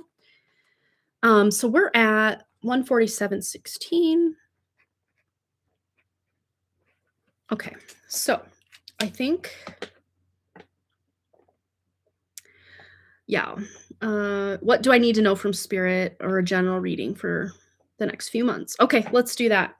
Something about job potentially. I don't know, just whatever wants to come out. Okay. So whatever needs to come out. Oh, there she is. She's on lunch. Perfect timing. I love that. Yes. And then she says perfect timing. So we're on the same wavelength. All right, let's tune into Michelle's lovely energy and see what she needs to know. Message from Spirit, life, job. Ooh, we have 9 of Pentacles. So some of this hard work is definitely paying off. Something that I'm hearing, something that you've invested in. And I'm really drawn to this tattoo here. I don't know if you've been thinking about getting another tattoo, or there's just some thoughts about a tattoo, or re-inking something you already have, or a cover up, something like this would be worth an investment because of the way it would make you feel. But kind of going back to work, this is not just literal work, but work as in time, effort, love, attention, affection that you've poured into someone or something or yourself is going to be paying off for you in a major way very soon. Let's see what this could mean. She's also got her hair kind of like a whitish silver color. So I don't know if you've been thinking about a new fun color. She's always thinking of a new tattoo. That's awesome. I'm always so like amazed about like people that have tattoos and stuff because I don't have any. And there's never been anything that I'm like, I must have that. for any length of time that I would start to really seriously think about getting it inked. Like even stuff with my kids or their birthdays or anything, like I'm just kind of like, I don't know. Like I'm just kind of on the like a wallflower about it. I don't know. All right. Anything else for Michelle? What does she need to know? Ooh, okay. Wow. Look at this major arcana little energy going on here. So you are putting to rest an old version of yourself. And I'm really loving the kind of light and dark aesthetic, even though the background is light and then dark. Do you see this? It's like death cards, super like dark energy. But like, look at the beautiful light background. And then we have the hermit, which is, I guess it's kind of a very introverted energy. And I usually do kind of see it as more of a dark card with like just a light, like a lantern or a light. But I really love kind of the duality that's going on in these two cards. And blue is like a very powerful, like this color specifically, kind of a darker, more royal blue, is going to be very power color for you. Always thinking of new color too. I sprayed my hair silver for The Devil Wears Prada too. Oh my God, I did hear that they have a second movie of that. That's so cool. Yeah. So this is very much about just tuning into what makes you feel good. And there doesn't even need to be one damn reason why. It's just because you want to. It could be frivolous. It could be deep thought out. It doesn't matter. You are really tuning into this new, it's not even a new version of you. It's just a version of you that's maybe been kind of there, but in the background for a very long time, where you're just kind of giving no F's what other people think about how you look, how you feel, just kind of your giggly, silly, fun, feminine energy that wants to come out. And you're really just not caring who has a problem with it, if anyone. I mean, most people, if they have a problem with it, it's definitely their problem, not yours. But she bought blue hair dye. Well, there you go. Maybe there's a blue moment in your future.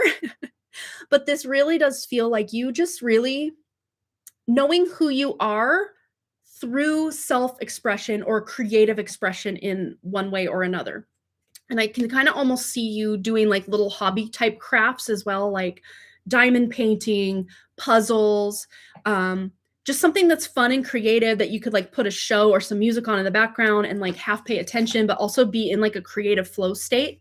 And I don't see this as something that you have to produce and then try to sell. No, this is purely for your own enjoyment. And I'm seeing a great amount of healing coming from you being able to do just something that it feels fun, but it's not like high stakes where you got to show your results to anybody, but it's fun and it's kind of creative and there's a lot of color involved, whatever the case may be. Because you're done like playing small for people or trying to fit old versions or stereotypes of you that other people still see you as, but you know you're not that version of you anymore. And specifically potentially has to do with family members and, oh, that's our little sister Michelle, you know, whatever. No, you're like a full sovereign feminine woman that has your own agenda and your own likes and your own dislikes and your own, you know, life. That you're kind of just done, like we were talking about in the collective, you're done just kind of playing this supporting character in your own life. This is main character energy right here. This is main character energy. But sometimes you do kind of need to step back and kind of refill that self-expression, that creative well, to really remember who you are. And I just heard remember. I think that's from like one of the Disney cartoons. Maybe it's Lion King, maybe not. I literally saw Lion King in the theater when it came out and want to say it was 94 because that was the year my dad got married and my aunt, my dad's sister, took us to the movie on the day that they got married so that they could go have their little honeymoon time. So we went to the Lion King with my aunt. Yeah, I want to say it was 94. And I maybe saw it one other time because a friend of mine had it on VHS, but I have not seen it since the mid 90s for sure. So I don't know if it was remember. I'm hearing that very clearly. So there's something about you from childhood, Michelle, that you're bringing back online in a very unapologetic kind of way. I love this. Yes, out in 94. It's funny. I can remember it was July 3rd, 1994 that we went to that movie because my dad got married July 4th, 1994. But I can't remember what I did last week. That's the dichotomy of my life.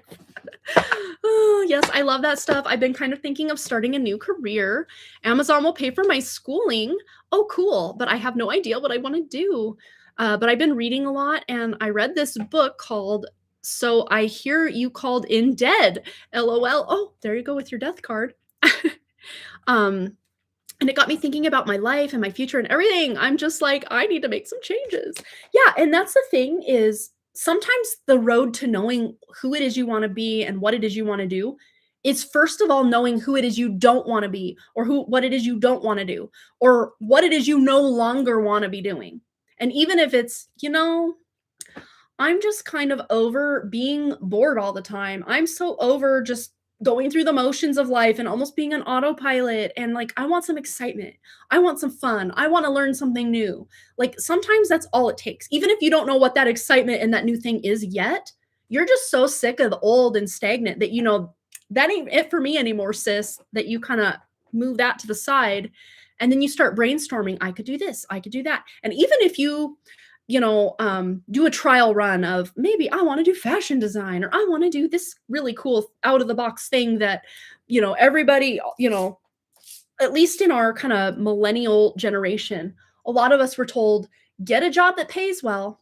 Who cares if you love it? Because of course we're getting a lot of our advice at the time from like boomers, right? And they would just enter the workforce at 18 and still be working at the same company when it was time to retire.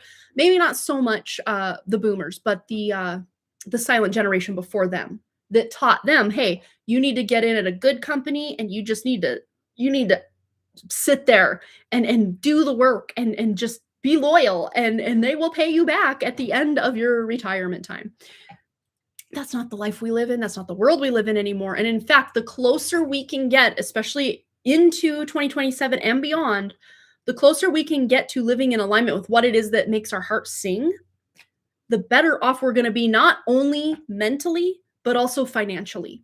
If we're trying to fit that square peg in the round hole of a career that absolutely sucks our soul, but it pays so well, it's not going to last for us, or we're not going to last in that energy anymore, especially after February of next year when the era shifts, when the background frequency changes.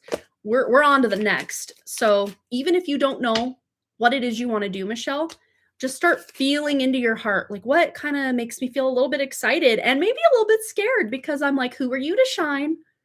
We're done breaking our own heart. We're allowing ourselves to expand and try new things. And we're also allowed to make mistakes. Did you know that? You have full permission to make all the mistakes. Yes, it's okay to be embarrassed or not feel like we deserve, or it's okay to feel that way, but it's not okay to stay in that energy so much that we make it our whole personality. So it's about shifting our comfort zone a little at a time until we start to feel comfortable where we once felt uncomfortable, and then keep going and then keep going and keep going until you know it. You're so far out your comfort zone, you could never even call it a comfort zone again, but you feel good in it, you know? All right. Yes, I would love to do fashion design. They would pay for that, but it's like really low percentage of people who get hired with those degrees. Well, again, almost just have the audacity. And if spend however long it takes to get that degree and they're just not hiring in that realm, maybe there's something you can do with that degree on your own. Maybe you don't need anyone to hire you at a company. Maybe you're just going to start looking for clients of your own, kind of the whole corporate structure and even like Hollywood and the fashion world and publishing, all of these like big kind of, we need to vet you, we need to approve you, then you can publish, then you can be a designer, then you can be an actress. Those big systems that are kind of gatekeeping are falling in these next 3, 5, 10 years tops. They're falling, they're crumbling. It's going back to a lot of little individual places making things and doing things and creating things and maybe making a name for themselves, maybe not, but it's kind of going back to kind of the individual once again. So excited. You're going to do it. Yes. And hey, even if you just never know, sometimes you just need that wild hair to get you going in a direction.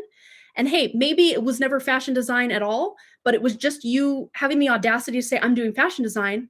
that got you in the door at fashion design that turned you onto this whole other creative line of work that you wouldn't have known about if you hadn't taken those 3 steps to get you this far to then pivot. I'm not saying that's your, your example, but like as an example, just following your yes is going to take you to the next, whatever. And even if you do need to make a hard pivot or a turn or a shift, at least oh, that's not my direction. Or, wow, I'm so glad I went that direction, because if I hadn't gone in that direction, I wouldn't have met that person that told me about this other direction. Like, you just never know. So follow your yes and trust that the universe will catch you to give you that next step, And it's not even waiting for something outside of you to catch you. It's your own damn spirit that's going to catch you. So the universe, your spirit, whatever you want to call that energy. Oh, that's so cool. That's right, Varsha, you did. I love that. Oh, Michelle's reading was also resonates with me. I worked on a diamond paint project last night, and I bought a puzzle to work on, and I went to fashion design school in my mid-20s. Oh my gosh, you can't make that up. I don't know, that was just an example, fashion design. But hey, where attention goes, energy flows. So if something resonates, it's for you. If it doesn't, it's not for you. You know how that goes. I wish I could do more organic from all the hard work and knowledge. That is something, okay. If you're going to go into fashion design, any and all of you that want to do that in the future, not just in the past, go into real, natural, organic, cute styles, because there's going to be, people are done with the plastic clothing and the polyester and the microplastics and all that. People are done. A lot of people are done. And I'm personally, like, when I'm replacing wardrobe pieces that I'm actually buying new, I'm only considering from now on linen, wool, fibers that are natural, cotton, bamboo. I'm not considering fast fashion, if it's gifted to me or whatever. But I'm gonna, again, this is my new personality. I'm phasing out the things that are not vibing with me. And I'm gonna probably have to start with my bedding choices. Natural fibers for my bedding, my sheets, my pillowcases, my comforter, because I spend 8 hours-ish a day, in bed. I might as well be in natural fibers, getting benefit from my natural fibers rather than, having those hormone disrupting plastics just sitting on my skin for that long, and then step it up with my clothing.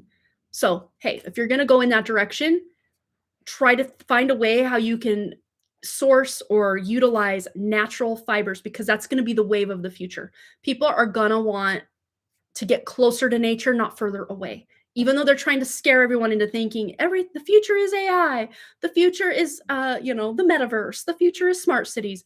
Maybe for certain people, but for people like us that just want to get back to natural, that doesn't mean we are going to have to literally live off grid and, gruel and grind and, be living like they did, or they say they did, in like the 1880s or anything like that. No.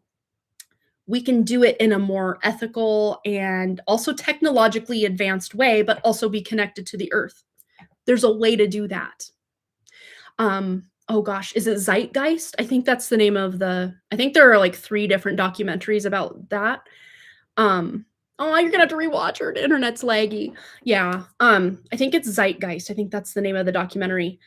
Where they talk about having, yes, a high technology, but also utopian and very close to the earth way of living and being in community and in your own home. I think that's the name of it. I could be confusing that with another one though, so don't quote me, but you can look up Zeitgeist documentary and see if they talk about kind of living like a high. It's really giving like Avion from Lemuria. When I feel into that energy, it was very jungle-like, but also they had these like crystalline structures and highly advanced technologies that could like manifest things instantly just by using sound, frequency, vibration, and geometry. I remember lives like this, but I just don't have access to that here and now. And I'm sure we had tastes of that in like Lemuria and Atlantis lifetimes, but we're kind of bringing that back because it's ancient technology that is divine. It's not dumbed down in this false matrix crap that's toxic to us that just takes us further away from nature when there's a way to do it naturally. Let's do it that way. And it's more in line with nature, obviously, and it's probably like way less money to maintain because nature doesn't require like the Benjamins usually. I mean, time and effort and elbow grease, absolutely, but when you're using natural resources, of course, you want to make sure you're renewing those resources. You're not just stripping nature of all her resources and just saying, haha, gotcha. It's ours, not yours. Ha ha ha. Like the way we're living. Yes, toxic to the core, nothing to do with authenticity or responsibility. Oh no, well, maybe I'll just take the knowledge and open my own little shop. Yeah, I mean, the sky is not even the limit, Michelle. Just sometimes just knowing that you can do things completely different than the mainstream, it can like light this fire in you and just get you so excited. And then your spirit will start giving you downloads of what your next step is, or, ooh, I could try this. And then you never know, like maybe something you create goes viral. And it doesn't mean that, you're the most famous person in the world, but like you go viral enough that you create like a lifelong customer base just by going viral once. Like you just never know how it's going to play out. But yeah, very cool. Yeah, that really did feel like a collective message in a lot of ways. And then we kind of got to chit chat in between, but let's get back on track. We're going to get to our next. We have Linda. Linda, you're next. And if you did not post your question in PayPal, you can go ahead and post it now. Otherwise, I'll check PayPal and see what we have. PayPal email, I should say. Okay, so Linda is next. And then on deck, we have Brianna and then Marlene and then Gitaleka Ray. So let me go to email, check for Linda's question. All right, no questions. So go ahead and post it. And of course, if any of you need to leave and need me to timestamp, or even if you're here and want a timestamp, just let me know before the reading. And it's super easy for me to just write that timestamp down. I just need to remember to post it once the live stream's over, because sometimes I like get busy doing other things or having lunch and then I totally forget the timestamps until like midnight. I'm like, oh yeah, I should probably put those timestamps. I try though. It's the thought that counts. Okay, what energy is currently surrounding me and what is the universe trying to teach me right now? All right, let's tune into Linda's lovely spirit. Ooh, wow, okay. So we had this little chunk fall and then this fell on top. So we'll just see, that's King of Swords, so we'll look at that. Oh, and then we had Emperor. Wow, so there's a lot of good masculine energy here, which really falls in line with the collective about that sun energy that we had from the Alchemy of the Spirit Oracle, but a lot of orange and purple and some pink energy here. Color has been like a thing for me lately. I don't know what it is. I'm just so obsessed with color right now. So to me, color is almost as important as the words written and all the things here. Yeah, I wanted to give you a little extra TLC today, Michelle, because you were so patient waiting literally over a month for me to get my ass back here to do your reading. Yes, you're so welcome anytime. Yeah, gonna rewatch it when I get back to work. Awesome. I love it. Okay. And then we have, ooh, look at this. We have the Two of Cups. And I'm actually reading this as your relationship with your own dang self, Linda. We have the Magician and the Five of Cups. Yes, okay. This is painting a very clear picture for me, for you, of you letting go of the past or even past versions of you where you felt like I could have done it, I should have done it. Why didn't it happen? With whatever it was that you were doing, or not so much saying, oh, I wasted my time, but just wishing that you could have gained more from certain experiences in your past. You're finally letting that go. Like, it is what it is. I can take the experience that I had. I can take the lessons I learned. I could take the skills I developed during that portion of life, or, just taking your life in general, like all the past experience, all the past skills you've acquired, lessons you've learned, and deciding to take those two cups, the Two of Cups, which you also have. We have the two upright cups, one here, and then the Two of Cups. But this is about falling back in love with life, looking at the resources you have available, not just like physically and financially, but like what your spirit can provide you, like your past life gifts, your talents, your beautiful heart. Like, that is such a gift that so many people just aren't tuned into, but you are, Linda, that you can utilize your connection to your own spirit, your connection to humanity, how empathic you are, and actually make it work for you rather than against you, like it has a lot of us empaths in this world, where you're deciding, I may not know exactly. This is very much in alignment. That's probably why Michelle's benefited you so much. It is very much in alignment. Is maybe I'm not exactly sure what it is I want to do, or maybe you do know what you want to do, but you're not exactly sure all the steps to get there.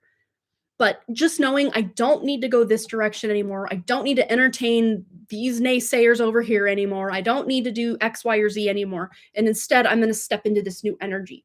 That's what's going to benefit you, is looking to the new, fresh perspective, keeping what you learned in the past kind of tucked into your back pocket in case you need to pull out that skill or that talent or that lesson that you learned.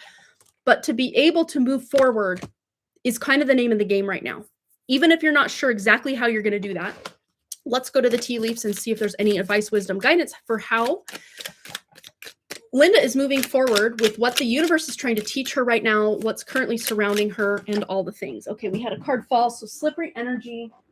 Okay, so we have marriage.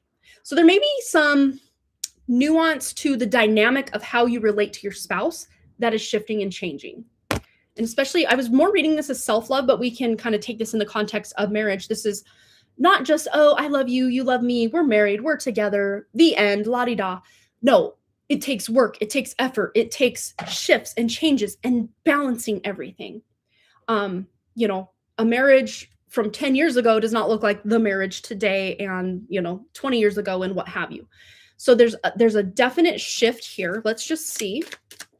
And even just the things that you sign up for, marriage to your job, marriage to your relationship with this person, marriage to your own spirit. We can look at this, marriage to your own fun hobbies and creative endeavors.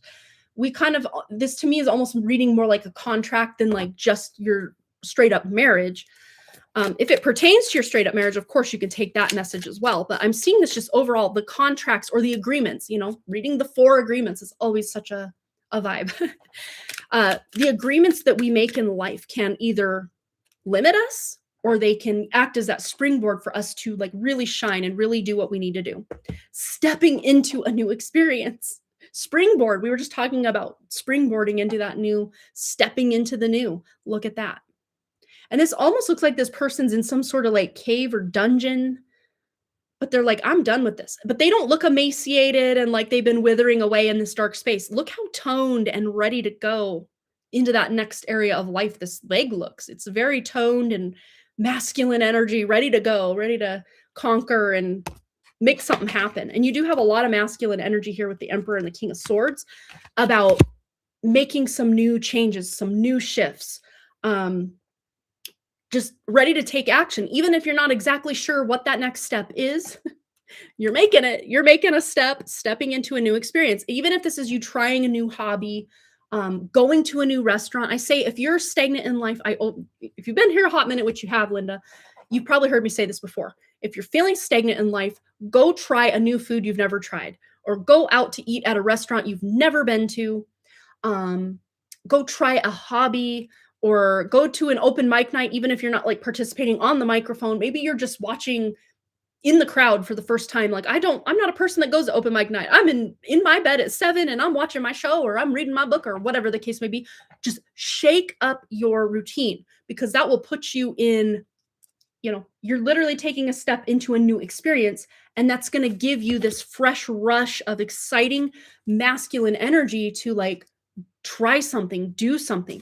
Yeah. And so many of us, like it just becomes habit and like life. We're like on this 24-hour hamster wheel called the clock at all times, that we kind of get in these ruts or stuck. There's nothing wrong with a routine. Absolutely nothing wrong with a routine. But when our routine almost feels like, well, I'm feeding the routine rather than the routine feeding me, that's when we need to kind of counterbalance or find a new way forward. So let's see any other wisdom, guidance, advice for Linda before we close out. From the universe, what is the universe trying to teach her? Stairs. And you're going to need a really toned leg to take all these stairs. Look at all those stairs. Stepping into that new experience. But we have here focus and presence. It even says one step at a time. Stepping Maybe you're getting 10,000 steps a day. I don't know. There's something to do with being able to physically move your body. Very masculine energy, go-getter. Maybe there's a fitness routine in here. Literally, even if it's just trying to get more steps a day and trying to do better than you did the day before. But distraction is the enemy of ascent. Oh, you walk 3 miles a day. You're already doing the thing then. That's probably your literal leg right there. Not that your leg looks masculine, but very toned. It is shaved. There's no hair on it. Not that that is a thing. Like women also have hair on their legs, but we usually in this society choose to shave it. But this is about you, maybe even on your walks, you're daydreaming and just saying, hey, spirit, talk to me. Just talk to me, spirit. What is it I'm meant to be doing? What is it I could create? What is it I can do?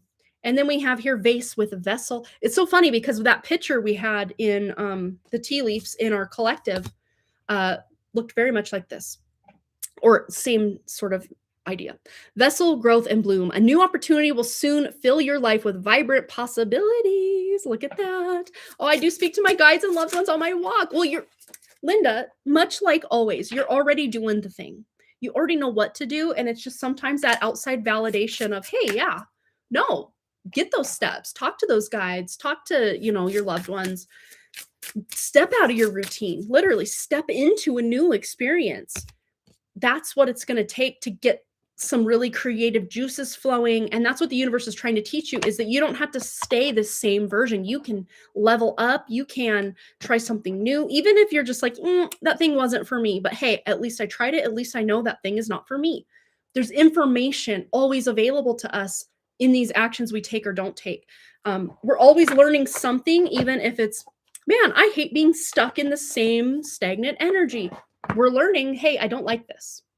What we choose to then do with those, the information that we learn is, again, not our fault, but our responsibility to either move forward or stay stagnant or whatever it is we're choosing to do.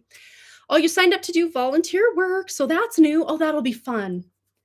Yeah, I always wanted to sign up and go help like at the Humane Society or something. And when I was a photographer, I wanted to just like offer to take free photos of the dogs and then just like edit them up, make them look real good, because sometimes on those sites, they take the most unflattering pictures of these poor dogs that are just like literally wanting a home. And then you actually go see these dogs in person. You're like, this dog is way cuter than the picture they had on the website. What are they doing? It's like they got like the most wonky looking photo of this poor dog. And they just like, that'll work. Put it up there. I'm not saying that's how all of them do, but I've seen some pretty sad. Or it's like a picture of the dog looking down like this. You just like see the top of the head and the ears. You don't even see the cute little face. Always wanted to do that. Literacy volunteer help people learn to read. Oh, that's so powerful. Oh my gosh. Yeah, because reading really is like you can unlock worlds being able to read. You can learn new information. You can experience really cool worlds that people are building when they write, That's such a gift that you're going to be able to give people. I love that. Awesome, Linda. Well, it looks like you already know what to do and you're already kind of doing some of these things. So just keep doing what you're doing and keep stepping out of that comfort zone one step at a time. We were talking about earlier. I love how these are all kind of working together. It's very cohesive readings today. They usually are because we're kind of all on that same wavelength a lot of the time, but hopefully they're different enough that you guys still feel like you're getting a personal reading. Sometimes Spirit's like, nah, it's just the same thing we just read, but in a different font. So funny. All right, Brianna. All right, I'm going to timestamp for her just in case. We're at, oops, I got to go back to my camera view. We are at 2:17. And how many seconds? 52. Okay, so let's read her question and get right into it for her. Over on email. Okay, the more I lean into the flow, the more I realize how divine the timing has been. I've learned the importance of space and how much of it I need to rise. Please give me a reading about the energy surrounding my life, career, and my new home in Japan. So exciting. Well, since we're starting with home, we'll start with home. We'll start with the home. So career. So energy surrounding your life, career, and new home in Japan. Okay. So let's ask the energy surrounding, holy cow. Yeah, there's a lot coming in. We have 4 cards, maybe 5, maybe 6. Ugh, let me grab them. 5 cards. Okay. They're all relevant, so we're going to just read them one by one. Fireplace. Renewal, insight, warmth. To embrace a new start, let old doubts rest in the quiet glow. I mean, can we get more succinct? It's already like mic drop. Street lamp with clarity, inspiration, and shine. You'll find the guidance you need to solve your mystery soon. So if you're trying to narrow down exactly where it is you're going to live, or, you know, where your specific grocery store you're going to, you know, kind of establishing your routines, you will find that out very soon. So some of the little mysteries that are still awaiting you are very fun, exciting things like discovering your favorite little tea shop, or, you know, wherever it is you're going. We have broom with renewal. Yes, yes. Clarity, space. And I'm sure you've swept away a lot to be able to prepare for this move, really pared down your belongings and all of that already. Yeah, so sweeping away what is no longer serving you and making room for new blessings to enter, which I think you've already laid that groundwork very well. We have dryer with balance and enjoyment. Build a cycle of release. Feel fresh with a lighter heart. Again, been there, done that. And then we have book. So girl, are you writing a book or trying to compile some sort of course or something? There's something that you are compiling or acquiring to be able to then give back to others or act almost as a service to others. But we have here book, frequent readings, prophecy, guidance, and action. Recent readings, oh my gosh, I can read, I swear. Recent readings hold a message. Execute quickly to achieve goals. But I'm really seeing this as information, knowledge, wisdom, past life, or beyond that you have to give the collective, or at least your small collective of people who are on your wavelength who get it. Let's go to the tarot. We have a lot going on with that, but let's just see. Energy surrounding Brianna's life, her move, her career, just whatever needs to come out. We got quite a bit going on here. We have that Queen of Swords and the High Priestess from our collective. And then we also have the Hierophant. But it's funny because when it's coming out with these two, this Hierophant is like the patriarchy being turned on its head. It's like going back to not even matriarchy, but matrilineal, like the divine order of nature. You're living your life in alignment with the divine order of nature, which in its essence is divine feminine, period. So you're turning patriarchy on its head to be able to then set very clear and firm boundaries with not only, you know, the people in your immediate vicinity, but also what it is you'll tolerate, noise levels, space invasion of people around you. I'm even seeing like just being able to protect your energy enough that just certain low vibe people can't even be within like a 50-foot area of where you're at, because your vibration repels them out to where you don't even need to be dealing with certain people. And then of course that High Priestess is just bringing more and more and more and more of your spirit online every day, every day, every day. More of it's coming online. You're just embodying your true spirit to where, you know, are you Brianna, or are you this just pure spirit? Like you're even questioning, like your divinity is so divine that you're just like, this is just divine. Everything's divine. Like it just feels so high vibrational. And especially, I don't know if you've done the astrocartography of where you're going, but it feels very in alignment with the goals that you have, the gifts that you're bringing online right now, the services that you want to offer the world. It feels like you're finding your place in the world, literally where you're moving to. Yeah, been in the works for 5 years. I had to improve my flow. Well, it looks like you're really doing it. You are. Oh, hello, hello. Thank you so much. You're so sweet. Oh, good to see you. All right, let's see anything else that needs to come through. Let's go to the Modern Witch Spiritual deck. Anything else for Brianna in her work, life, move, all of the things. Oh, you have a sunline through Japan. Of course you do.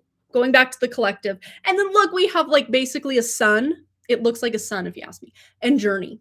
You can't make this stuff up. You just can't make this stuff up. But this so goes back to what we were talking about in the collective. I love it. And this is a sun as well, but almost like a spider, which is very divine feminine creativity coded possibilities. And it's almost like that Saturn, she could just reach up and grab that Saturn, that restriction, and just fling it out. Like, you have no control over me.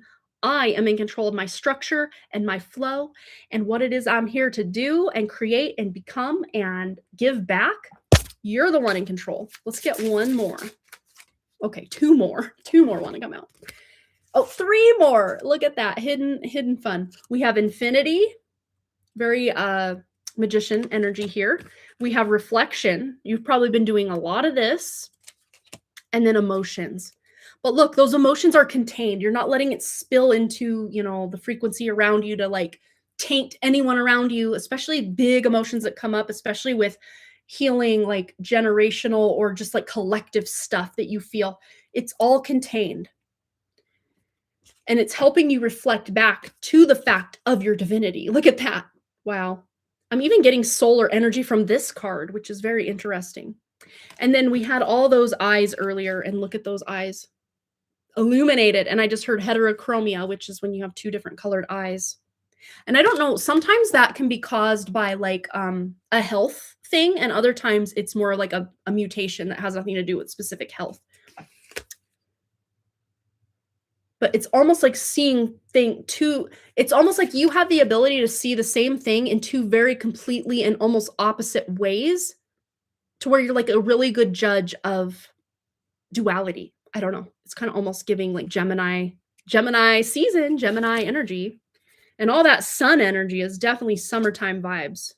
So wisdom on the back, that came out in our collective as well. There's a lot of, I just heard you ain't seen nothing yet.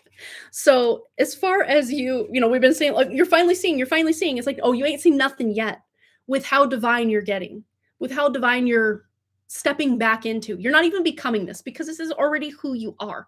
This is just you deciding, yeah, I'm done playing small. I'm done wearing the code of the matrix in this regard or that regard. I'm done bowing down to, you know, the patriarchy or the whatever. I'm ready to embody pure divinity. Oh, I love that. Wow. That was very potent, very powerful. Yes, yes, yes. And yes, you're on the right track. You're in the right direction. Again, doesn't mean you're never going to have a problem ever again, you know, because like we're in the world. But it feels to me like even maybe something that may have been in the back of your mind worrying you about, oh, you're teaching about duality, because of course you are. You can't make this up, but it's going to enlighten so many people. And you're going to find, you know, because what I'm hearing is there may be something that come along your path. You're going to stumble upon something that feels like a huge obstacle to you, but it is actually the thing that is going to break you open in the best possible way to make you go deeper, so that you can help people on an even deeper level. So any perceived obstacle that comes up, I'm seeing in the next 3 months for sure. Any perceived obstacle that comes up before you even go, oh, this, no, a delay or a this or a that, before you even get your human mind operating on it at all, think the obstacle. It's almost like, because I'm now seeing in my dream when I just literally stated facts. I'm dreaming. We're in a dream. Literally just seeing the obstacle. This is an obstacle. I see it right there. It looks like this. Just you seeing that obstacle is gonna just blow the doors off of some limiting belief that's still very much buried in subconscious. And this is something you won't ever have to learn a lesson from again or have to experience again, because you're getting it. You're getting the memo. Wow. And this memo has something to do with you being able to have much more control over your reality than you realize. Wow, that's very powerful. Literal alchemy. Literal. Point blank, period. I love it. That's awesome, Brianna. Yeah, you're making all the right moves right now. I'm sweating too. Oh my gosh. I was just going to say, woo, the chills didn't really come, but I am sweating like a pig right now. It's all that solar heat that's coming through. Woohoo! Like, get me a fan, you guys. Like, if you could see the sweat. It's just right here, though. But this is why I wear shirts that don't come close, because I literally just, it's like I'm crying tears of sweat when I'm doing readings for people. It's crazy. Yep. That's my my thing. I sweat a lot. And then I like in my early 20s, I heard that people were getting like Botox for that. And I'm like, oh, I could do that. And then I'm like, but wait, my body literally is wanting to purge something as I'm and water has a flow to it, and there's salt in it. There's crystals in it. Like I can't block my own flow, right? Like I never, thank God, I never did that, but I have to be very strategic about what I wear. I wear a lot of tank tops. Even though my arms aren't as toned as they used to be, I still wear a lot of tank tops just for the fact. I sweat where I go all the time. Not all the time, but yeah, must be doing purging to bring your brighter clarity. There you go. Yes. Sweating in and of itself is a form of alchemy. So, let it flow, let it glow. I love it. All right. Next up, we have Marlene, and then Gitaleka will be next, and we will timestamp. So Marlene, go ahead and post your question. Me too. Yeah, I've had that issue since I was about 12. So kind of just right pre-puberty, pretty much. I started having that issue where I just, like, I get nervous, I sweat. I'm just sitting still, I sweat. And it's just right in the pits. It's nowhere else. I mean, I can sweat other places, but like just this, like, I heard it was called hyperhidrosis, I think. But there can be days, I can go days just being stressed out, worried, whatever, and not a drop of sweat. So I don't even think it's stress related at all. But of course, anytime that I'm like getting real in tune with spirit, I start sweating at the armpits, like I'm crying tears. Like, so instead of thinking I'm flawed, I need to Botox it, I need to fix it, I'm just going to let it flow, let it glow. Yeah. Yeah. Yeah. I mean, who knows? It could be something with food. Yeah, absolutely. Yeah. Any messages wanting to come through on my spiritual growth in relation to my life's purpose, direction, and my life direction my life is meant to go. All right, let's go back to our lovely ladies tarot. Messages for Marlene, connecting to her lovely spirit. Ooh, okay, so yes, letting go. Oh, and wow, we had the same combination for Michelle. I heard look on the back of the deck, and then I did. We had the same combination for Michelle. So if anything for you resonated also in Michelle's reading, there might be, I think it did, didn't it? There might be some messages for you there as well. But this is about sometimes to level up or to release these past versions of ourselves, we have to give ourselves time alone to really explore and daydream and connect to spirit, connect back to ourselves. And, especially in this go, go, go hustle and grind culture that many of us, especially as moms, we live in, where we're not always dictating our schedule. Our kids' activities, our kids' sports, our kids' school year really dictates a lot of where we spend our time, where we have to be, where we got to get from point A to point B, across town for this event, that event. But there is going to be this call for you. You may already be hearing this call, Marlene, to just kind of step back and really connect to yourself. And there may even be some just like limiting beliefs, bad habits, things that just aren't working in your life that are really pissing you off right now. Take that kind of annoyance and like kind of anger that you're maybe feeling toward not being able to accomplish a certain thing or having more time in a day, or whatever it is that's kind of pissing you off right now, and really feel into it, and maybe even do some journaling or introspection about, itchy nose. So good luck coming in. About why is it I feel this way? Why is it that this is really getting me mad? And then we have a whole lot going on because so much just fell to the floor. We're taking it all.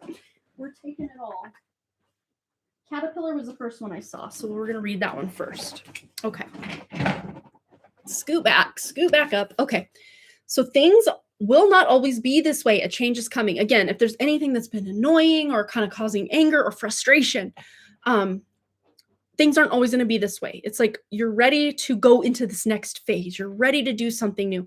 I do so much introspection, but struggle to create actual change. Okay. So that's, I think, where this is coming is I know like the direction I want to go. I know like, okay, it would be great to do this, this, and this. It's just getting there, taking that step. And this really is going back to our collective once again, about, I know the changes I want to make. I've done all this introspection. Now what? Now how do I get the ball rolling? How do I make the thing go? So love, deep affection, and caring. And this is really about just tuning into what what makes your heart sing? How are you going to stop breaking your heart so that you can step into this next whatever it is? Again, and if you feel like, okay, I've done this introspection, but I still kind of struggle to create this actual change, that same advice is coming through about just trying something new, trying a new hobby, a new restaurant, a new food, taking a walk in a different park than you've ever been to, things like this. And you don't even have to like go out and spend a bunch of money to try new things. There's a lot of like free or very on the cheap kind of ways that you can have new experience and try new things. We have hat, you will be playing a different role. So you're ready to like level up. You're ready to stop playing small. Oh my gosh, I didn't even realize there was one of these cards in this deck, and it's so fitting because we were talking ad nauseum about this in our collective. The funnel. Period of frustration, lessons to be learned. And this is where you've been. You're coming out of it because look how full that funnel is. It's like gummed up right there. I don't think in all the years I've had this deck, I've ever pulled this card. I did not realize that we had a funnel in here, but it was just so on top of my mind for whatever reason in our collective. And here it is coming out in your reading.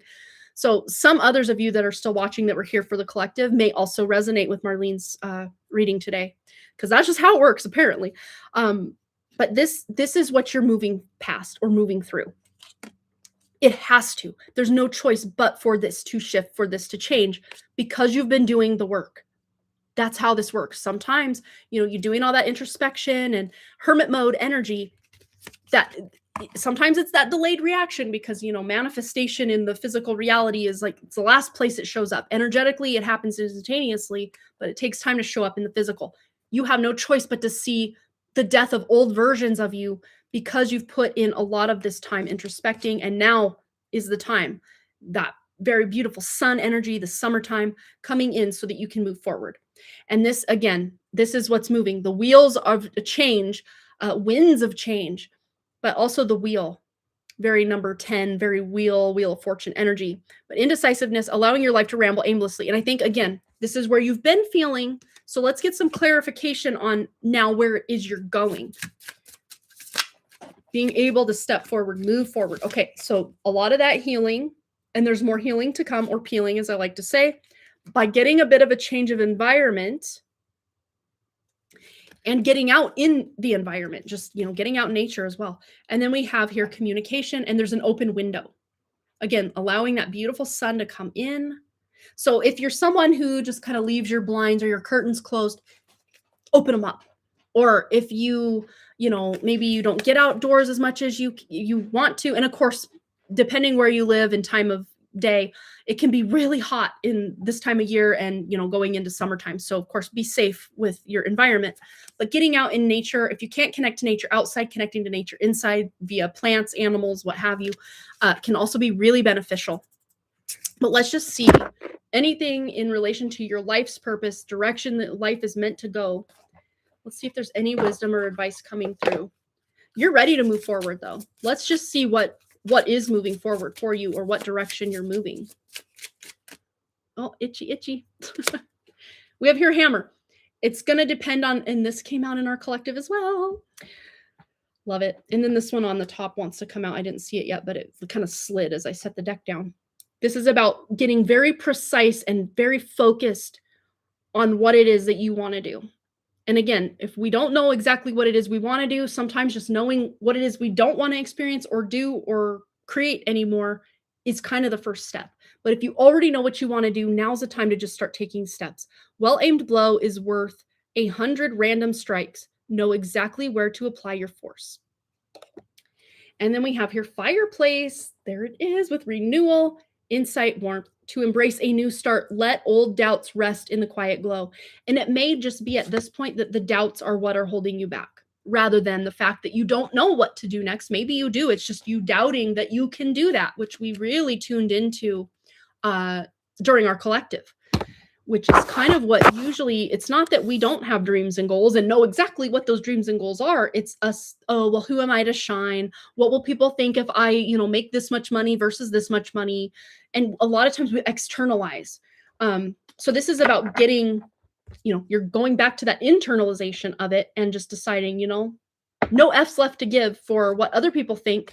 I'm focusing on my very specific thing. All this introspection I've had, I know a clear path forward. And now, even if it's just the babyest of baby steps, I'm finally gonna start moving forward on that.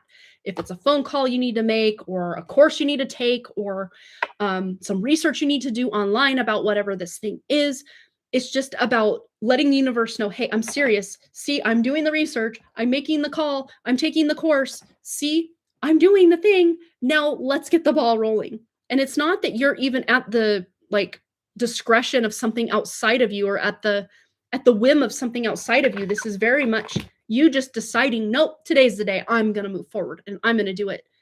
That is the thing that starts to make you move forward.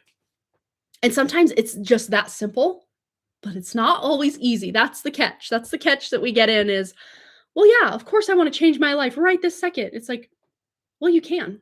You really can. It's just you need to decide that's what you're doing and then just do it sometimes. But a lot of times then we talk ourselves out of it, or like, oh, well, I have all this other stuff going on. I can't do it right now. And my health's in the gutter. Oh, wait, that was me. Whatever the case may be. All right. Closing statement from Arlene. Any other message from her spirit on her purpose or direction in life that she's meant to go right now? Well, look, life really is one uncharted sea. So this one wants to come out as well. A tall tale. This is something that's like so out there, so fictional that no one can believe it. A tall tale is almost like, oh, you're telling a tall tale. You're telling a lie. But a tall tale basically is a fiction that we spin up, So tell yourself something that you may feel is fictional or just so far beyond the realm of your potential that you just have just enough audacity to believe it. The uncharted sea. Oh, and then there was a video I sent Versha and Jessa earlier that I want to share now with you, Marlene, and of course anyone else who feels any value would be found in it. It's called, and it just popped up. I went into Harmony Portal Tarot to create my live stream, and this was on the For You page. So I didn't even search this out. It was just there, and I'm like, I think I'm going to click on that. And I did. So let's see. Okay, so it's by Florence Given. And again, I've never heard of her until today. So that's her page. You can just search it up, and it's the third one down. And I had clicked on it, so let me click off of that. Collapse Time. It's her from 2 weeks ago. How to set goals so audacious that it turns you on. I love that. But I listened to it and I'm just like, mind blown, mind blown, mind blown. So yes, check it out if you feel so inclined. It had, like, for me, I'm like, okay, I need to outline, the prequel to the whatever so that I can get that rolling out before I start uploading book 1 onto Substack and da-da-da-da-da. And I'm going to give myself this much time. It's like, no, like literally cut your deadline in half. Make yourself, because, like she's saying, kind of spoiler alert, but she was saying things along the lines of, well, if you give yourself 2 years to write a book, in the evenings, like, oh, I still have a year and 5 months left. Like I can just scroll on my phone or, do this other thing.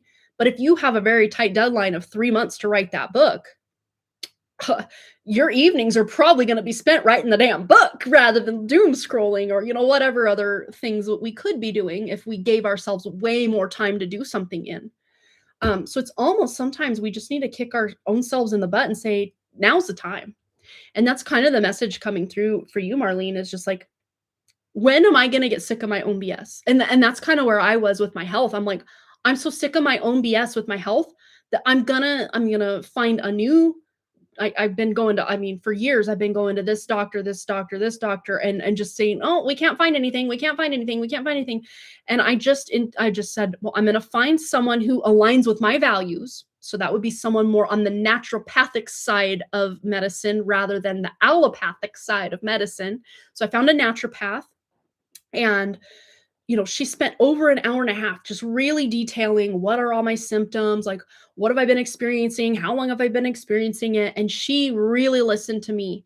And before, I even left that office, she's like, yeah, just all these symptoms that you're experiencing, it really sounds to me like low ferritin. So we're going to run that. We're going to run all these other things like vitamin D. We're going to run this. She ran all sorts of like $1,200 worth of labs, you guys. It was $1,200, but like so worth it if that's the root cause. Cause I even told her, I'm like, I'm just sick of chasing Band-Aid for symptoms. Like I want a root cause reason why is this happening in my body. And she's like, well, we're gonna try our best. I can't guarantee, but we're gonna try our best to get you there. And then she did. Hopefully, I think she did. I think because we discovered my ferritin was at 4.1 and they wanted over 100. So that is a gross discrepancy of ferritin levels. Critically low. So at the very least, I will be feeling better. And I already have started to feel better since my infusion, but it can take up to 8 weeks to fully feel the benefits and have all that iron put back in your bone marrow and have the oxygen in your red blood cells getting to your brain again. It can take time. So hopefully my space cadetedness and just complete lethargy and brain fog and migraines and everything else I've been dealing with are hopefully, fingers crossed, a thing of the past. Yes, cool. That I found my root cause of heartache and betrayal in the first week of May. Oh my gosh, that's so powerful. Yeah, kind of what Carrie said in her newsletter. Yeah, it's like, I mean, I know so many of us are just done trying to put a Band-Aid on a gunshot wound. We're ready to get in there and dig out that bullet and allow, clean it out, sew it up, allow it to heal, allow it time to heal fully, just like pure rest. And that's been hard for me. Like I've literally just been spending most of my day in bed almost every day since 2 to 3 days after my birthday, which would have been May 1st-ish, May 2nd. I've spent pretty much every day, most of like my, like, let me be researching this or reading that or watching this or watching that, or just meditating or whatever it is. I'm either in my bed or in my bath. Like those are my 2 locations in the house that I've pretty much been hanging out the last month and a day or so. And it's been, as you guys know, this is sports ball season. This is like pull up bootstraps, grind, just put your head down and go. And I have like, it's weird because I'm still going to the different games and stuff, but how crazy weird is this? Those days where I'm just like, I might have to tap out. I might have to stay home. It's fully raining out and baseball's canceled that night, or soccer. The whole tournament was canceled. I'm like, there's no way I can go. Sunday was the day that I had a headache for the first time since the infusion. I'm like, I don't think I'm going to be able to go. I really don't. And I don't want to miss it because this supposedly is Wrigley's very last season of soccer ever. He said that last fall, but then he decided, oh no, all my friends are doing it, so I'll do it one more time. But next year he'll be in middle school, and he always told us, I don't want to really play soccer in middle school. It's not something I really enjoy, but I enjoy it because my friends are there, but it's not a sport I want to like be good at and like try to succeed at. So at least he knows what he likes and wants and why he's doing things. I think that's very cool because I don't think I understood certain things at that age. A lot of times I was just going on vibes, but I couldn't intellectualize it to myself the way he did and has. So I think that's really cool and healthy that he can do that. I don't think I could do that at that age quite the way that he is. But yeah, I didn't want to miss it. But then it had been raining pretty much since Thursday, Friday, Saturday, Sunday. And it was just pouring all day Sunday. I'm like, please be canceled, please be canceled, please be canceled. And the YMCA was just going to follow through with the tournament. But Parks and Recreation were like, oh no, you're not. Because these fields are literal mud puddles right now. I mean, they're grassy, spongy, watery puddles of grass. No one wants to play in that or watch that. So they canceled it, and I was so grateful. But yeah, instead of just forcing myself and pushing through, I'm realizing, at least with my health right now, that I can't keep doing that, even if it means that I can't be at my kid's game for whatever reason. And we actually had to miss Boston's band concert, last one of the year, because we went to Wrigley's game, which was out of town, like a town over. And then Ryan was going to drive me back into town and drop me off at the concert because they had like a banquet and like a potluck and everything right before, like an award ceremony. And then they were going to roll into the concert after they cleaned that up. And I'm like, I just don't have the spoons to even be at this banquet. I wish them all the best, but I don't want to be there. There's too many people. That's too long to sit. And my energy levels are in the tanked. I just knew my limits, and I knew I would not be able to participate in that. But I could participate in a 1 hour long band concert because that's enjoyable to me. But my car battery died while we were at the field, and we weren't even doing anything extreme, like having the car on at all. And my battery died, and it's just like, nope, you're staying put. So I'm like, universe be taking care of me right now. I felt really bad because I really wanted, Boston kept talking about this really cool song they were playing in percussion ensemble, and I missed it, and I still haven't seen a recording of it anywhere, so I'm like, wah, wah. I might have missed it, but I wasn't meant to be there, so whatever the case may be. Thank you for the reminder, Versha. I appreciate that so much. All right, I'm getting texts. Oh, awesome. She's sharing her questions here. Perfect. All right, so let's go into Gitaleka. And she has her question on PayPal. I did see, I put these over here. So hopefully that resonated for you, Marlene, with a little bit of chit chat at the end there. But yes, it's about knowing our boundaries and our limits, and just, if we're not going to take care of them, it's almost like the universe at this point is going to take care of them for us. Because the one place it's hard for me to have boundaries is with my kids. Like, it's just a fact. I think many parents can relate. But there even do need to be boundaries with our kids, and just how much that we can be there for them and all the things they want to sign up for. And I know in years past, I have completely overdone it, and I've paid for it dearly with low ferritin. Oh my God, talk to me about it, right? All right, so let's go with a timestamp 2:49:51. Gitaleka. Ray. Okay. So we're going to read her question and get right into it. And here we go. So my project ended suddenly. In this new company, there's a policy of finding a new project within a time frame to stay in the organization. So when will I get my new project? Also, my Saturn Mahadasha will start in the next 5 years. So I was worried how that phase of my life will be. Okay.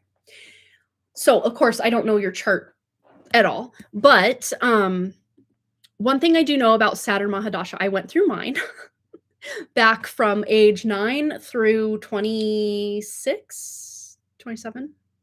I think it's a 17-year long. No, it's a 19-year long cycle, if I remember correctly. But anyway, this is something I was going to talk about earlier. I won't go into depth here, but whatever house your Saturn is in is going to be like the landlord of what it goes on. And of course, so just as an example, my chart, so this isn't part of your reading, but just to set the stage for what we're talking about. So my Saturn's in the 12th house, which is the house of loss, being hidden, hospitals, jails, spirituality, the dream state, all the fun things, things beyond the veil, subconscious mind. And then Saturn in my chart rules the 4th and the 5th house. The 4th house is almost like an internal look at the subconscious mind. The 5th house is your creative expression, which is also, some of your creativity is tied to the 12th house. But the problem for me with my Saturn Mahadasha, which ended right after I got married during the Saturn Mahadasha, but then I had my oldest son, Boston, in Mercury right after Saturn had ended. But the one thing that about my Saturn Mahadasha was I was very hidden from sight, or very kind of tucked away. Maybe people could see me and hear me, but they couldn't really see me, or they couldn't really hear me. And then I follow that big, long 19-year long stretch with a 16 years and some change into a 17-year long Mercury Mahadasha with Mercury in the 8th house. I'm hidden once again. And then Mercury also rules my 9th and my 12th house, once again, hidden. And I'm currently in Mercury's Mahadasha and Saturn's Antardasha. So I'm very hidden. I'm very much needing to cocoon and do that deep research and do the healing I need to do. All that long, boring story short to say is wherever your Saturn is going to fall in and we'll of course read the energy of it. So I don't even need to know your chart because we're still going to read into the energy of it. So for you, Gitaleka, it's going to be about where your Saturn is, and then the 2 houses in Vedic astrology, which would be your Capricorn and your Aquarius, where those fall in your chart. And then, of course, you also want to look at, like, for example, my Saturn Mahadasha, my Saturn was in Virgo, is still in Virgo, but it was at the time as well. Which is ruled by Mercury. And then my Mercury, the landlord of where my Saturn was placed in that 12th house of Virgo, was in the 8th house. Hidden, hidden, hidden, hidden. For 35 years of my 44 years, I have been hidden from sight. Unless someone really vibed with me or really was triggered by me, they would see me and then, we could vibe or put our dukes up and, whatever. But yes, I'm in Mercury Mahadasha and Moon Antardasha.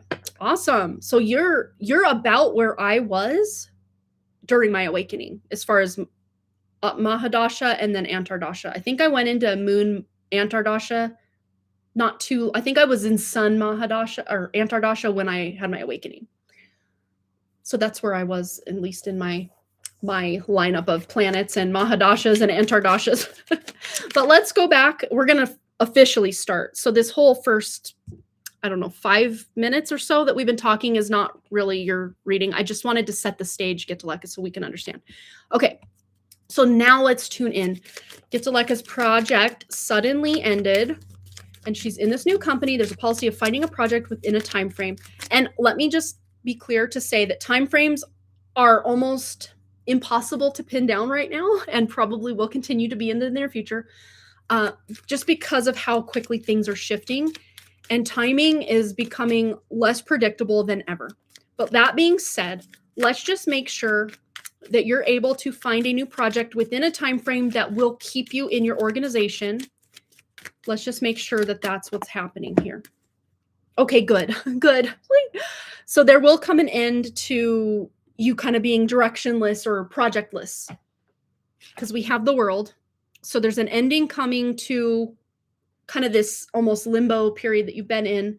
And then the 9 of Cups is wish fulfillment, recognition, reward, not even because you've done such a great job, but it's just like good past life karma, good past karma, just good spiritual juju, I don't know what we want to call it, that you have to cash in on. So there's something where you're finally being recognized and you're going to be put in a project or a position where things are starting to move forward for you again. So we may not know when this is happening, but it's going to happen in a timely enough manner for you, Getaleka, that you're not going to be fired or cast out of the company or anything like that. So big sigh of relief there that there's nothing really to worry about. It's just the timing of this. It will play out and be okay. So let's just see if there's anything else you need to know about the timing of this, since we can't quite tune into the timing itself. We have 3 of Cups, so there's a collaborative effort here. We also have the Queen of Wands. That's Miss Sovereignty herself, as I like to call it. Good communication. And then the Queen of Cups. So like there's definitely you being in this more authoritative position where your career is concerned, to where you're calling more shots. Even if it looks like, well, I don't have a project right now, and that's really scary because this company needs me to be on a project or they might let me go. So we can almost get in our own head and then create a reality because of how we're spinning out or spiraling because of our thoughts. But wow, okay. And then another queen came out with the Devil. So you have 3 queens of the 4. Look at this. And then we actually have the 4th if you want to go back and watch the collective, because the Queen of Swords came out in our collective reading. So we've seen all 4 queens today, especially in Getaleka's reading coming out. So there's a lot of authoritative, like divine feminine. This is not about you like stepping in there and saying, I demand to be put on a project. That's very masculine energy. This is just about you knowing that I deserve to receive what is meant for me. And it's not like you're just sitting back, resting on your laurels, hoping, wishing, and praying that something comes your way. It's just you being firm in the knowledge that whatever's meant for you, nothing could keep it away. So you're just going to do what you need to do and show up and be your best version. And things are working out for you. So now let's tune into the more Saturn Mahadasha part. Let me go back to your question. So in Saturn... So my Saturn Mahadasha will start in the next 5 years. So I was worried how that phase will be. So let's just tune in kind of overarching energy. Of course, we don't know your exact placements, but the energy doesn't lie. So the cards will get us an idea of how this experience will be for you. Because even on paper, I mean, most people absolutely fear Saturn Mahadasha. Most people. But if you are in your career working years and you are in a Saturn Mahadasha, that is actually the best time to have it. When I had it as age 9 through 26, 27, whenever I had it, was not ideal because then I became a parentified oldest daughter with massive amounts of responsibility with, that Saturn in the 12th house and then it ruling my 4th and 5th house. I was in a very creative period of my life, but also at the same time, I had a heavy amount of responsibility on my shoulders around the home, which as the oldest daughter of a single mother, I was the other parent, really, even from age 9. Like that's when I was the one in charge of everyone's laundry in the whole house until I moved out from age 9 through 18.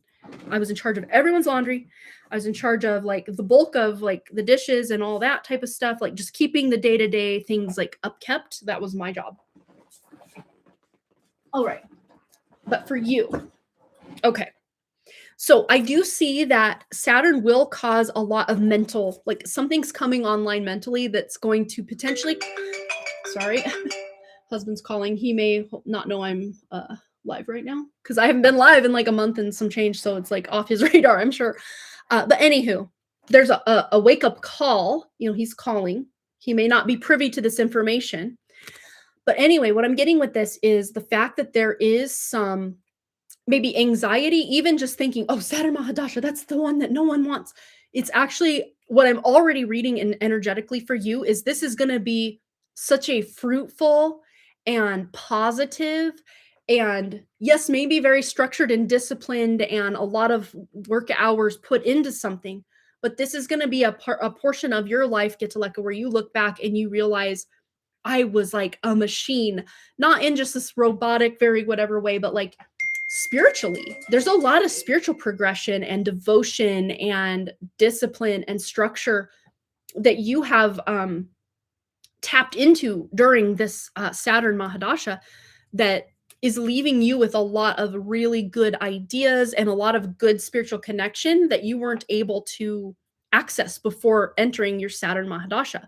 And especially entering Saturn Mahadasha when you're already, I would assume you're somewhere in your late 20s to 40s, somewhere potentially. I don't know how old you are, but you're already kind of in your working career. You're already, mature. That you are very much in alignment with Saturn's energy already versus someone like me that goes into a Saturn Mahadasha literally in their childhood. That is very difficult to do, especially when mine's tucked into the 12th house. But even if you were to have a Saturn in the 12th house, just as an example, in your career life as you are now, it's actually going to benefit you greatly because you have built that maturity to be able to have a Saturn Mahadasha. So I'm already seeing you're going to be able to move forward in your career in leaps and bounds during this, 19-year, 18, 19, however long Saturn Mahadasha lasts. But it's usually the first part of that Mahadasha because it's double Saturn. Like when you first move into Mercury Mahadasha, it's Mercury, Mercury. When you first move into Saturn, it's Saturn, Saturn. And for me, next February, it's going to be K2, K2, which is the one I think people fear even more than Saturn, but I cannot wait. I am so excited. I've done the work. I put in the paces. I am ready for K2 Mahadasha. 18. I think you're right. Somewhere in there. I know Sun is either 18 and 19. I know for sure Mercury's 17 because I'm in it right now. Can't remember Saturn either. I know Venus is the longest one. It's 20 years, which let's hope for the best for Venus Mahadasha for everybody. Supposedly one of the good ones, but I have a Venus in the 6th house and Venus is my Lagna Lord or my Ascendant Lord. So who knows how that will go, but I'm, again, fingers crossed that I have a Parivartana yoga, which means my Jupiter is in my 1st house in Libra, which is Venus's house, and Venus is in my 6th house of Pisces, which is Jupiter's house. So they like help each other rather than harm each other, which is cool. I've seen a lot more harm than help at this up to age 44, but they call the 6th house like a Dashtana house, which means it grows and becomes better with time, with maturity, which by the time I'm in Venus Mahadasha, I'm going to be 51 years old. So we're hoping for the best in Venus Mahadasha. That's my golden era.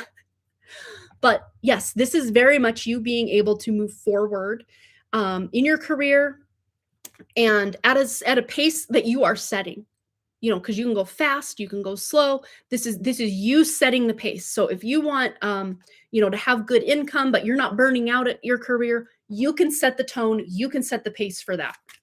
So I think out the gate, it's just going to be mostly the just anxiety of, whatever you've read or heard about Saturn Mahadasha. It's a kind of a scary one for a lot of people. Saturn in general, people hate.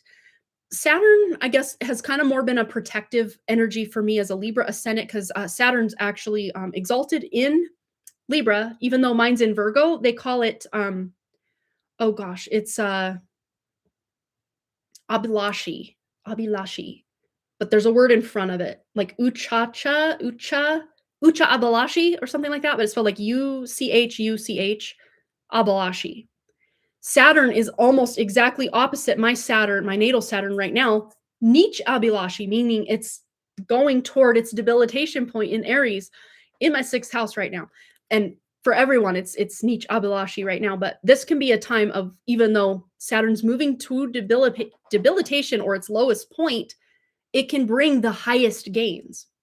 And even though Saturn technically hates being in Virgo, there you go. See, you would know way better than I would. I just remembered how to spell it, not how to say it. Nietzsche I can say, but Uch Abhilashi, something like that.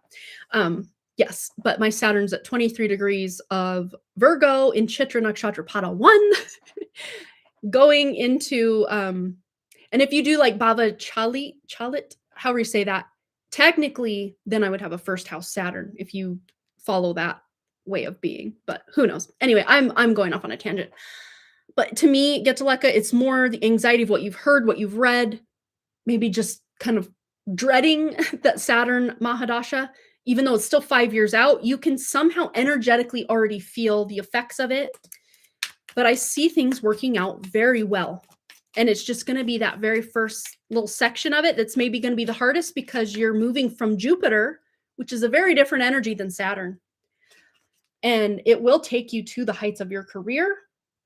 And there looks like there may be new contracts being signed during this time.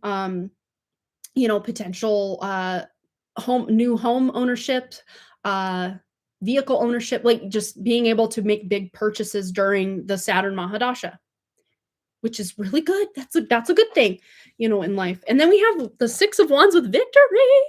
So this is, even though you're going to be putting in a lot of effort and a lot of work into Saturn, which is usually it's called for during a Saturn Mahadasha, you're going to always look back at that, 17 to 20 year period, however long that lasts, of your life, and be like, wow, I really made things happen. And I was, I may have been tired, but like I was setting the pace. If I got too busy, it was because I was pushing myself too hard. And then I was able to rest and relax and do what I need to do. And then I got back out there and did what I need to do. Okay, I was saying right. Okay, perfect. All right, closing statement. Let's see. Anything else Getaleka needs to know about Saturn Mahadasha? And we have here, this wants to keep coming out. This came out in our collective reading. And I know you popped in at some point, Getaleka. If you did miss our collective reading kind of more toward the beginning of the live stream, go ahead and check that out. But yes, focus, impact, precision. Well-aimed blow is worth 100 random strikes. Know exactly where to apply your force. And especially during a Saturn Mahadasha, if you don't have a clear goal in mind, you can just feel like you're spinning your wheels and putting in all this effort and work and not really getting anywhere. So I would say during your Saturn Mahadasha, your best bet would be to have a very clear goal or set of goals, maybe a work goal, a personal goal, a health goal, whatever goal. But having a goal for Saturn is everything, because you're giving Saturn something to aim for. If you don't really have a goal, Saturn doesn't like this aimless, listless, just wandering energy. It wants to have a clear, structured plan. It wants to have, you sticking to that plan. It wants you devoted and spending the time and putting in the effort. So if you can do that in whatever way Saturn is showing up in your chart, where it sits, if it doesn't sit in its own sign or house, then find out who is the landlord of that house. As an example, mine is in Virgo, which the landlord would be Mercury, and then my Mercury is in Taurus in the 8th house. So even Venus, as the landlord of my landlord, has something to say about a Saturn Mahadasha. So you kind of got to dive in and see. And if there are any planets in that house with your Saturn, like mine, I have Mars, but it's back a ways at 7 degrees in Uttara Falguni Nakshatra in Virgo. it still has something to say about it, because even though I wanted to be disciplined and do my things, Saturn is the brake pedal and Mars is the gas. So for much of my life, especially during my Saturn Mahadasha and any Mars or Saturn Antardasha I've had since, it's like 1 foot on the gas, 1 foot on the brake, 1 foot on the gas, 1 foot on the brake. So it can be very frustrating. But if you can see the astrology playing out and realize why it's happening, the frustration maybe not be so bad. Hopefully that helped. But I really see there's nothing really to fear at all about your Saturn Mahadasha. It's more just the anxiety of, oh no, Saturn Mahadasha. Or even worse, people fearing Ketu Mahadasha, which I will be in like less than 8 months at this point. Bring it on. That's all I have to say. I have a really awesome placement for my K2. So I've been counting down the days. Since I learned what a Mahadasha was, I'm like, nothing could be worse than where I've been as far as being hidden and being frustrated because I'm trying to connect and put all this stuff out and no one can see it or hear it, or I'm shadow banned or X, Y, or Z, not blaming things outside of me, but that's just my chart's anatomy, to be hidden until it's safe to be heard, because my K2's in the 3rd house of Sagittarius, in Purva, Ashada, Pada 3, Venus, Jupiter, Venus. lots of planets ruling Padas and Nakshatras and whatevers. I felt so spiraling into astrology the last few weeks. Then it dawned on me, I am transcending the mental realm and astrology is part of it. Yes, absolutely. It's like these constructs can really only control or seem to control our lives as long as we outsource our power or before we know better. But if we can realize, okay, in my chart, Saturn is right here and it's doing this very specific thing.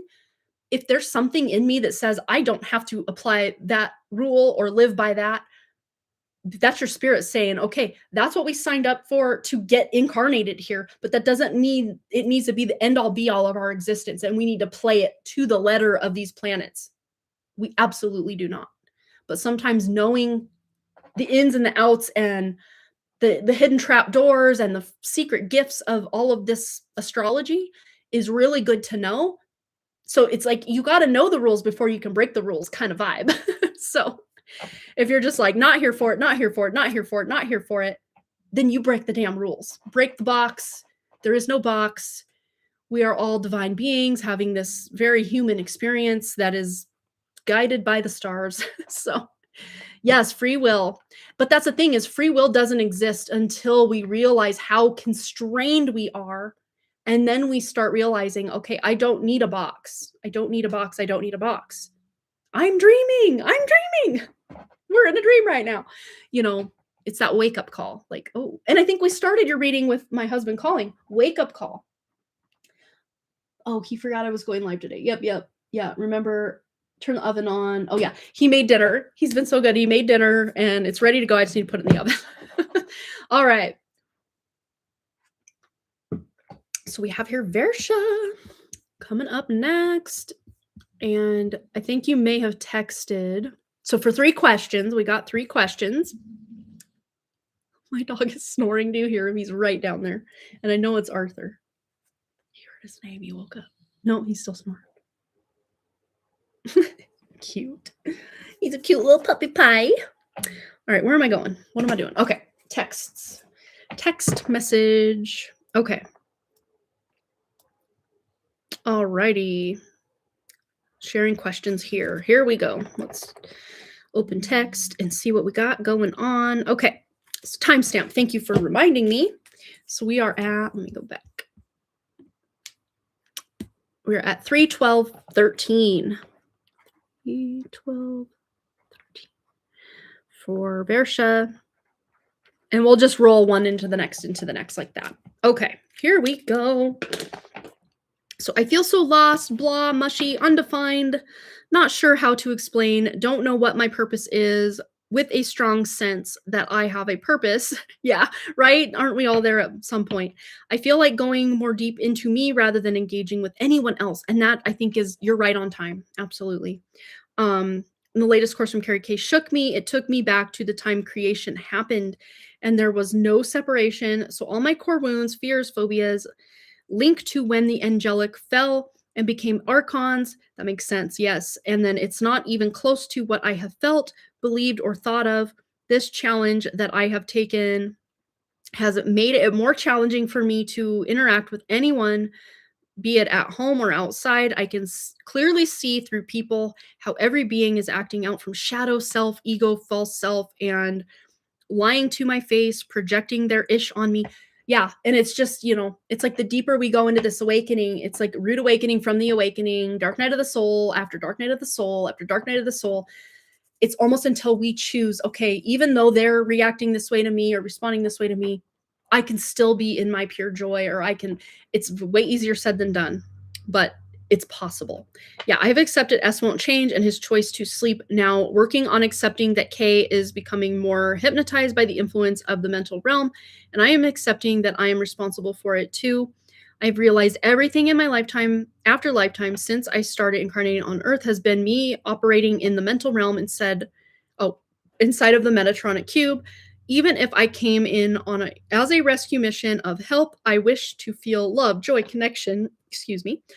I'm clearing energy the whole time I'm reading this. So you're doing the work. You're absolutely doing the work, and there's going to be a breakthrough, but we'll get into that. Yes. So joy, connection, to be catapult out of the stories, patterns, facades, and everything this realm has presented to the organic true potential I am.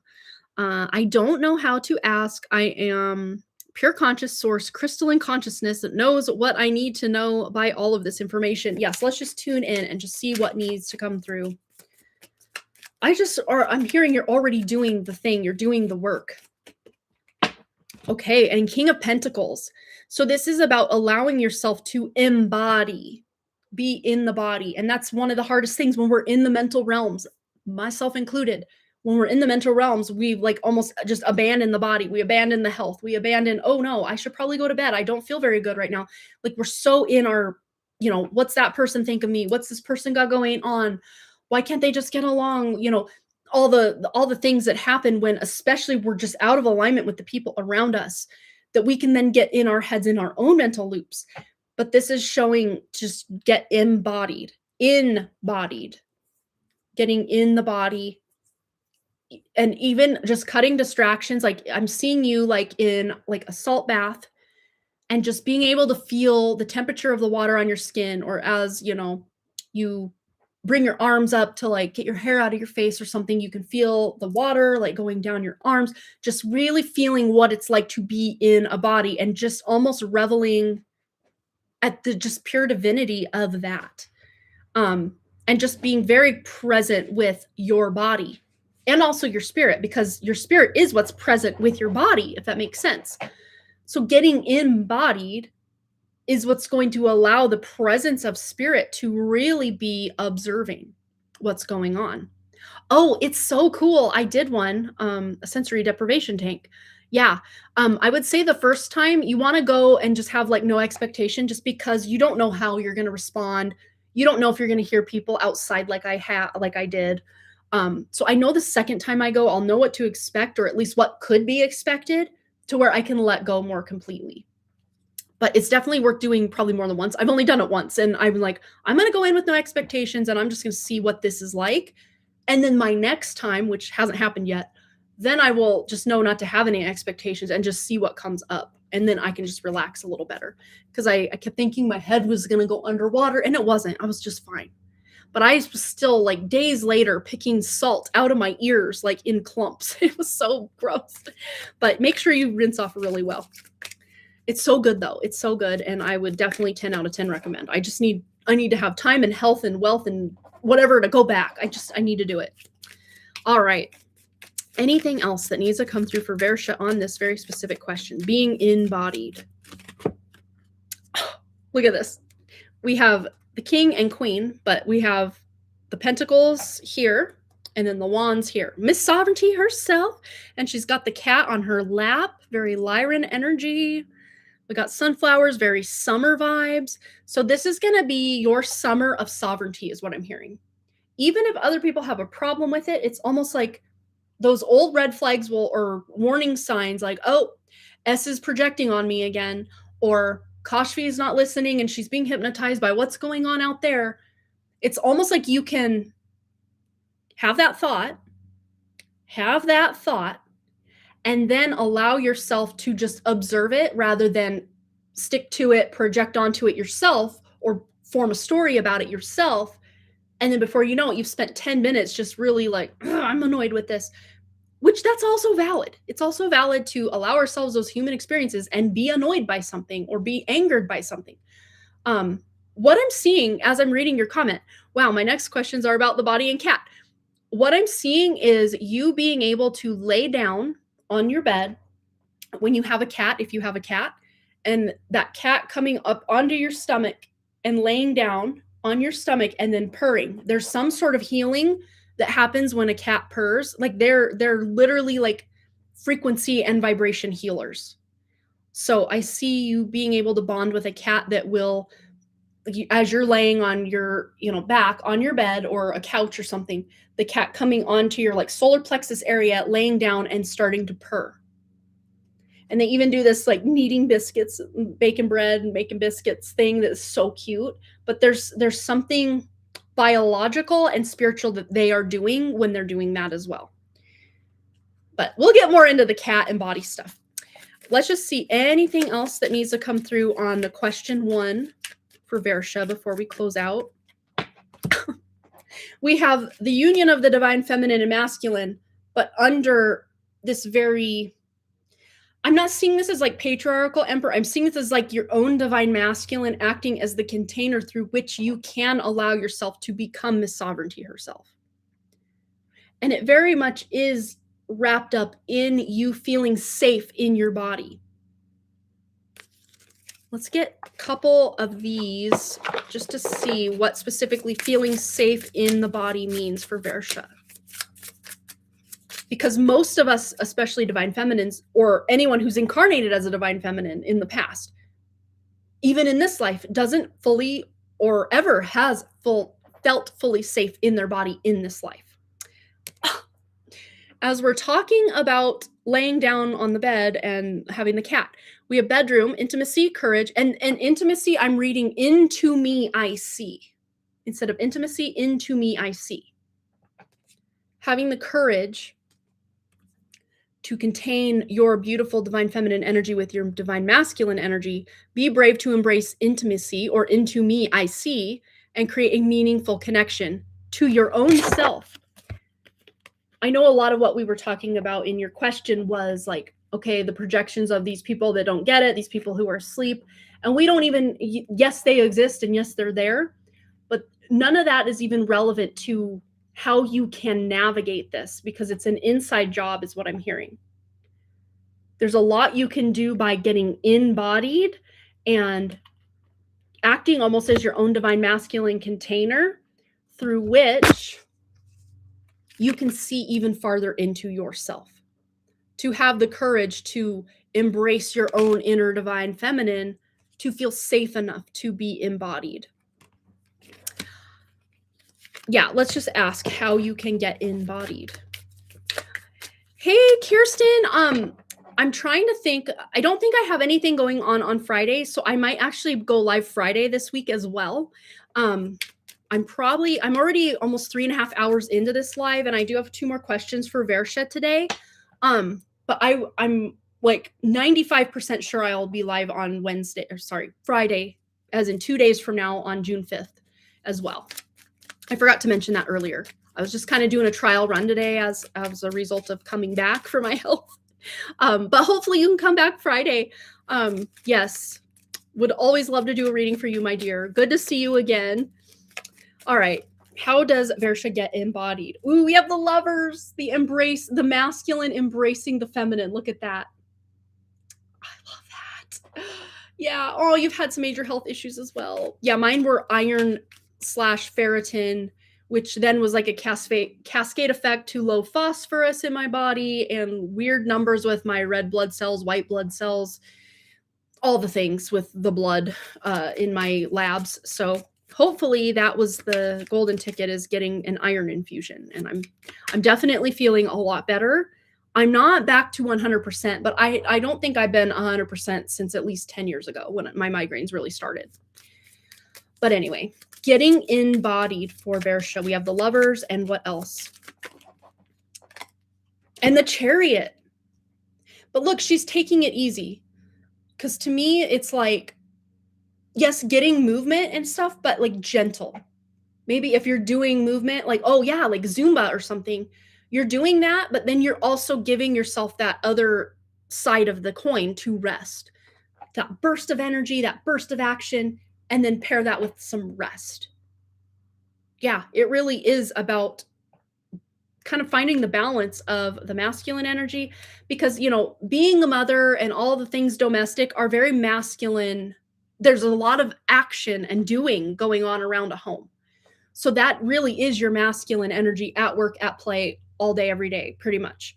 So the other flip side of that would be the divine feminine, your salt baths, your spirituality, doing things for joy and creativity and pleasure and happiness and joy. That's more your, you know, enabling that divine feminine to come in and do. Because as far as the masculine, I think most women have it locked and loaded with the masculine stuff in this realm, because we've been forced into it just to get by, to exist. We've had to really operate a lot in our masculine energy. Even just to be a mother is a very masculine thing. We're constantly going and being and doing and sacrificing, and it's a lot, you know. Whether you have 1 kid or 5 kids, like, it's still a lot, no matter what. And all the things that go along with running a home and paying bills and just existing in the world is very masculine, action-oriented energy.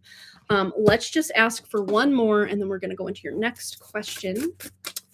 Anything else for getting in the body for Bersha? Healing the heart. Just literally touching your own skin.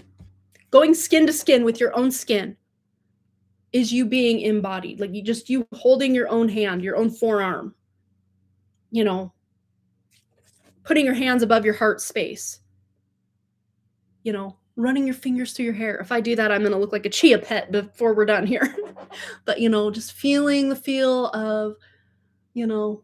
And one thing I'm showing too is, or being shown, I should say, is like ASMR, like special attention videos. I don't know if you've ever gotten into any of that, but like they will like do these sweeping hand movements, like they're like brushing your hair, and it gives you crown tingles. At least for me, it does. I think it's called Frisian or Frisson. It's spelled Frission or ON. I can't remember which one. Yeah. Oh, thank you. It's here for sure. Even though I've probably lost about 1/4 of it because of low iron levels, it'll start growing back in more full again. I'll have my lion's mane back. It's still here very much, but I can tell it's thinner than it used to be because of my low iron that I've had dealing with. But yes, just touching your skin, and of course, if you're going to do any kind of ASMR or Reiki energy healing or anything that you find on YouTube, of course, vet it out, or you know, make sure that whoever is doing it, you can just tune in, or just say if there's any hooks, barbs, anchors, cords that are going to be put into me, that I'm just clearing all that now. Any false or ill intent toward me, either through the practitioner or archons or anything working through this practitioner, null and void, can't catch me. I'm the gingerbread man, whatever. And you can still enjoy the content without getting all of the, if there is anything. I mean, some creators are pure vessels. They do their due diligence, they clear their energy, they do all that, and then others do not. But that doesn't mean you still can't enjoy it. You can clear it preemptively. Yeah. Oh, I was talking about healing the heart. I felt like being loved and pampered like that yesterday night and today morning in a meditation. I was resting in the pure source consciousness energy. That's awesome. And then there's another thing I do to kind of pamper myself that's very much more meditative, is like when I do my journeys, there's that place that I go. It's kind of this like cave like place. And it's very much like there's like all these like tonics and potions that I know I handmade and created and sourced these ingredients for in this shamanic state.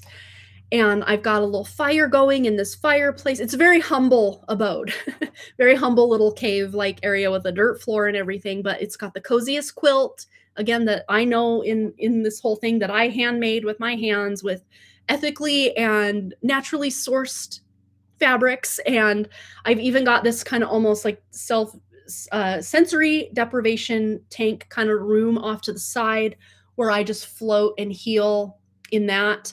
And I have a cup that I always have on my little, very, very simply made little table in there, that I've got potions and tinctures, like I was saying, that I don't even like consciously have to know, oh, this is mugwort and this is saffron, or, any of that. I just intuitively know that I'm grabbing the right potions off my little shelf within their little glass bottles, and I'm adding and concocting and stirring and incanting and, setting intentions for, and then I drink my own potion, just kind of in this shamanic state. It's kind of in shamanic selves courses, if you had kind of your kind of home place where you start your journeys, that's for me where I go. And then if I want to go outdoors more closer, I mean, I'm literally in the ground, like in a cave. But if I want to go out into the sunshine and the sunlight and the nature, I go right out, and there's this beautiful pond with this amazing waterfall coming in, and then it forms this river that kind of goes out. Like I have this whole intricate thing, and sometimes it's nighttime, sometimes it's daytime, sometimes it's cloudy, sometimes it's sunny. Like it all just kind of depends on what I need. But I know whatever it is that's showing up in that shamanic state is the medicine I need in that moment, even if my ego mind is like, oh no, it should be sunny right now, or it should be dark right now, or I just try to roll with whatever's showing up. Of course, I've vetted my space and I've cleared my space so no entities can come in and like show me things I shouldn't be seeing or whatever. But that is some of the best medicine I can give myself, whether I need to heal or just feel like I need to decompress. That's the place I go to. And it's usually right before bed. Sometimes right when I wake up, but usually right before bed. I'll go in there and I'll tuck myself, I'll get my little tonic and I'll drink it, and maybe I'll go my deprivation tank thing for a while, and then I'll get out and I'm just like magically dried off. I don't need to even get a towel or anything. I'm just magically dried off. My hair's dry. And then I can just curl up and tuck myself into that nice quilted bed. And I will fall asleep in that bed, in my own bed. But like, it's so healing, therapeutic. I don't know. Doing things like that, especially right before you fall asleep. And then you can also set your intentions for, not connecting to the dumpster fire of the fallen astral realm that's really pretty much merged with our 3D reality anyway, but we're still experiencing it as like a glitched out other place to go. I don't know. What I need to do when I go on Substack is just write out a more cohesive explanation of how I see all of that, rather than just try to piecemeal it together and then like, ooh, and then this, ooh, and then 14 side tangents later, I finally made my point. You guys know how I do. So I think the written word's powerful for me in that way, that I can get my thoughts all in order and then mix them into the proper order. Where if I'm speaking, maybe they're all mixed up, 2 nights ago, I saw myself a part of of thieves killing and robbing a family. And, if you tune into that and you intuitively feel that wasn't me, maybe that's, something being implanted into my shadow, or, sometimes it's this karma that our own spirit will load into our incarnation, like into our birth chart, just to kind of help us fly under the radar from these archons, even though I think they still know who we are. But they think, oh, she heaped up a heavy dose of karma in this lifetime, so we'll just check in and poke and prod from now on, here on out. But like, we don't need to like go unalive her or anything, because she's got all that to deal with. I think that our spirits kind of protect us in the ways that we've taken on, especially when we incarnate into these really sometimes evil bloodlines. Even if, you think your immediate family's all good and clean and whatever, but some of like the ancestors back have done some really evil things, Yeah. Anyway, yeah, I feel it was something I was clearing. You probably were. Absolutely. All right, next question. Itchy nose. Good luck. Coming in hot. Next question. I've been feeling very diligent about what I eat and even consume on media, etc. The physical issues like extreme abdomen pain, fried nervous system by the end of the day, extremely low blood pressure, lightheadedness, are they related to the crystalline body upgrade and more of pure source consciousness embodying, or am I missing out on some important health issues?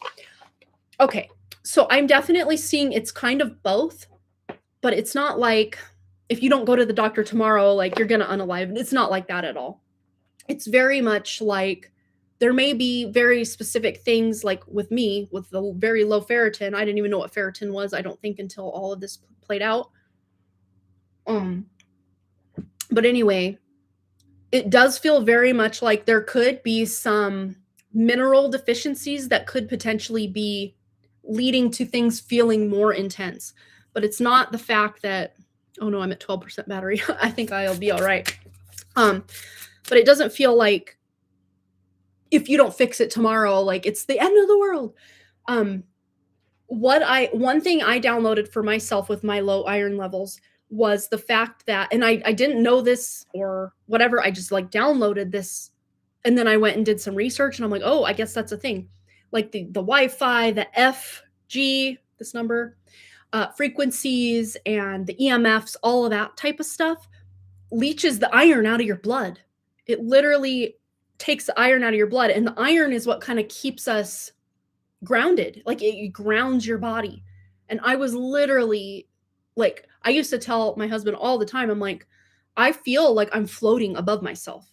Like most of the time, my default state is me like 2 feet floating above myself. I'm like not anchored, not grounded. Even I could do all the grounding. It's because the iron has been like sucked out of my blood, you know, just because of all the things that, and one of which is you know, like the spiritual root cause of having low iron is not having joy in your life, you know? And I just look at all the ways that like life is serious. I got to get from point A to point B. We're in sports season. Like just put your head down and grind through it. Like just not allowing myself time to even enjoy or feel pleasure of a good meal that I don't have to rush through, or, you know, whatever. And just starting to make myself, not even allow myself, but to make myself sit your ass down and enjoy something. I don't care if it's a good book or a good meal or a nice cup of coffee, mushroom coffee, whatever. But I was kind of almost just forcing myself at that point. Like I need to start enjoying my life again. But what I'm getting for you is it's definitely a combination. But let's just see. Yeah. Oh my God. I'm like make myself cook is, yeah. And I haven't thankfully, oh wow. I haven't thankfully even had to do much of that. Thankfully, Ryan's taken full charge of like meals and everything around here the last month, so that I haven't even had to worry about that. We were just talking about joy. That's funny. Success, joy, raise. You'll emerge victorious. Prepare for a grand toast. And funny, probably all of this stuff here is stuff we shouldn't be really consuming because it's like high sugar, high processed, probably alcoholic, you know. So it definitely does matter what we are consuming, not just, you know, eating physically or drinking physically, but like content we're consuming and all of that. But just tuning more into a state of joy will help naturally balance your minerals and energy levels and everything from the things you consume, be it sunshine, be it certain content, be it food and drink that you're consuming, you know, whatever the case may be. On the back, we have the fireplace card. Renewal, insight, warmth. To embrace a new start, let old doubts rest in the quiet glow. And if there's something you're intuitively like wondering, I wonder if I have low ... or I wonder if I have this very specific, you know, digestive issue. It wouldn't hurt if you had a proper, someone you trust, like a naturopath, or if you do any kind of like Ayurvedic medicine or anything. I would say, you know, just for what I know and what I've experienced from just the allopathic Western medicine model, they're not looking to cure anything. They are just looking to, again, put that Band-Aid on that gunshot wound. And it's not like they are evil people or anything like that. It's just that's the Rockefeller medicine system that's in place. That's what it does. You know, here's your prescription, or here's your Band-Aid for your gunshot wound. On to the next. I will see you in 2 weeks because you will be back because you have not been cured or helped at the root cause. So like next. Yeah, I'm not consuming any of it. The doctor I go to is not even interested in doing or healing anything. Find yourself a naturopath if you can. I actually found one that my insurance covers, so that was very helpful. So you can find a naturopath or someone who will actually listen to you, because especially women in like these perimenopause or postmenopausal years, like they almost think, oh, it's just in her head. She's really not in that much pain. She's really just kind of crazy or whatever. Like that's just kind of how they label women, and especially older women. They don't believe us when we say I'm in pain constantly. They don't believe you, or they're just kind of like, oh, well, she's dramatic. She's overreacting. It's not like they say these things out loud, but just like as a vibe, that's how most women are treated through the medical system. Most women, like that have endometriosis or PCOS, they have to go through anywhere from 10 to 15 years before they find out what's actually wrong with them, because they're just shuffled. Well, I don't know so I'll send you the specialist. I'll send you, oh, I don't know. Because they're all like operating on, okay, I'll be this piece, you be this piece, you be this piece. We're a holistic body. It all works together. And that's where I want someone, when I go in, I want someone who knows that the ankle bone's connected to the hip bone. I mean, it's literally not, but you know what I'm saying? Like it's all connected. It's not just like, oh, you're having heart issues, so it's clearly the heart thing, or oh, you're having low iron, so it's only this very specific thing.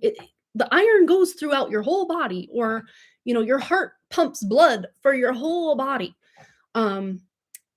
If you didn't have a magnetic field in your heart area, like you wouldn't even be alive. Like there's so much. And then the spiritual root cause of all this dis-ease that doctors don't take into account whatsoever. But let's get some tarot. Anything else you need to know? Because I'm hearing, yeah, it's both.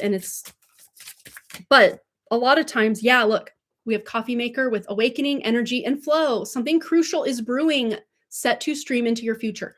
So sometimes just being aware that there's a problem is half the battle. Just realizing this isn't normal. I shouldn't have to feel like this all the time. Why do I always feel like this? Just acknowledging there may be a problem is half the battle. But just for your own peace of mind and just something to do with that masculine energy. Masculine energy was once like a homework assignment, is to maybe seek out someone who will actually listen to you. But going within, going on a shamanic journey, just to get to the root cause of why you feel certain ways, you can fix it yourself. Wow. During my last miscarriage, my kidneys went into shock. So I don't know if that's that's causing my pain, or creation center, or intestines. I'm hearing you can do your own shamanic journey to get to the root cause of this. Let's get one more. Anything else? Let's actually get two more. I have another deck I want to use. Anything else? Ooh, the Oracle's gift. And here, there's a T. I remember I was talking about in my little shamanic journey, I have my little, we have low battery. We're down to 10% now. It just popped up with a message about low battery. So this is about like maybe some tea or tincture that you don't, in your human mind, need to know what deficiencies or imbalances or whatever dis-ease is going on in your body on a conscious level. You just go into your shamanic journey, and your intuitive spiritual self will concoct the proper tea or tincture for you to ingest in that shamanic state that will correct any imbalance, or that will get you back into homeostasis. So that's really all you would have to, and you're running on low battery. I mean, there's a message and everything. Low on battery. And there's only, I could sit out there and ground until the cows come home and touch the iron-rich soil, but that iron is still not going to get into my bloodstream. I needed to literally have that medical intervention for my exact personal issue. And of course, now that I kind of know the spiritual root cause of why did I get this far? Not having any boundaries with people I love, like that's what got me here, and it's not their fault. That's my fault. But now that and it's not even my fault, but like, it's my responsibility, once we know better, we do better, to set those very clear boundaries. So there may be some boundary violations because you're always feeling depleted. Even if you've nourished yourself and you've done all the things and you're still feeling depleted, there's some sort of energy leak going on. And again, I would advise doing your own shamanic journey to kind of, help yourself along the way. But I would say it's also good. We started your other reading with that King of Pentacles, if I remember correctly, that it came out that it is about finding physical root cause answers through a potential Ayurvedic practitioner or acupuncture. I mean, there's all sorts of different avenues that you can go that you may actually find real answers and people listen to you from a more holistic way. Yeah, even just you taking that tincture that you're going to create in your shamanic journey, that's going to help, find the cause of that leak. All right. I definitely want to get into your last question before our battery dies here. Yes, we do. And I would say, oh, let me just go get my charger real quick, but I can't find one.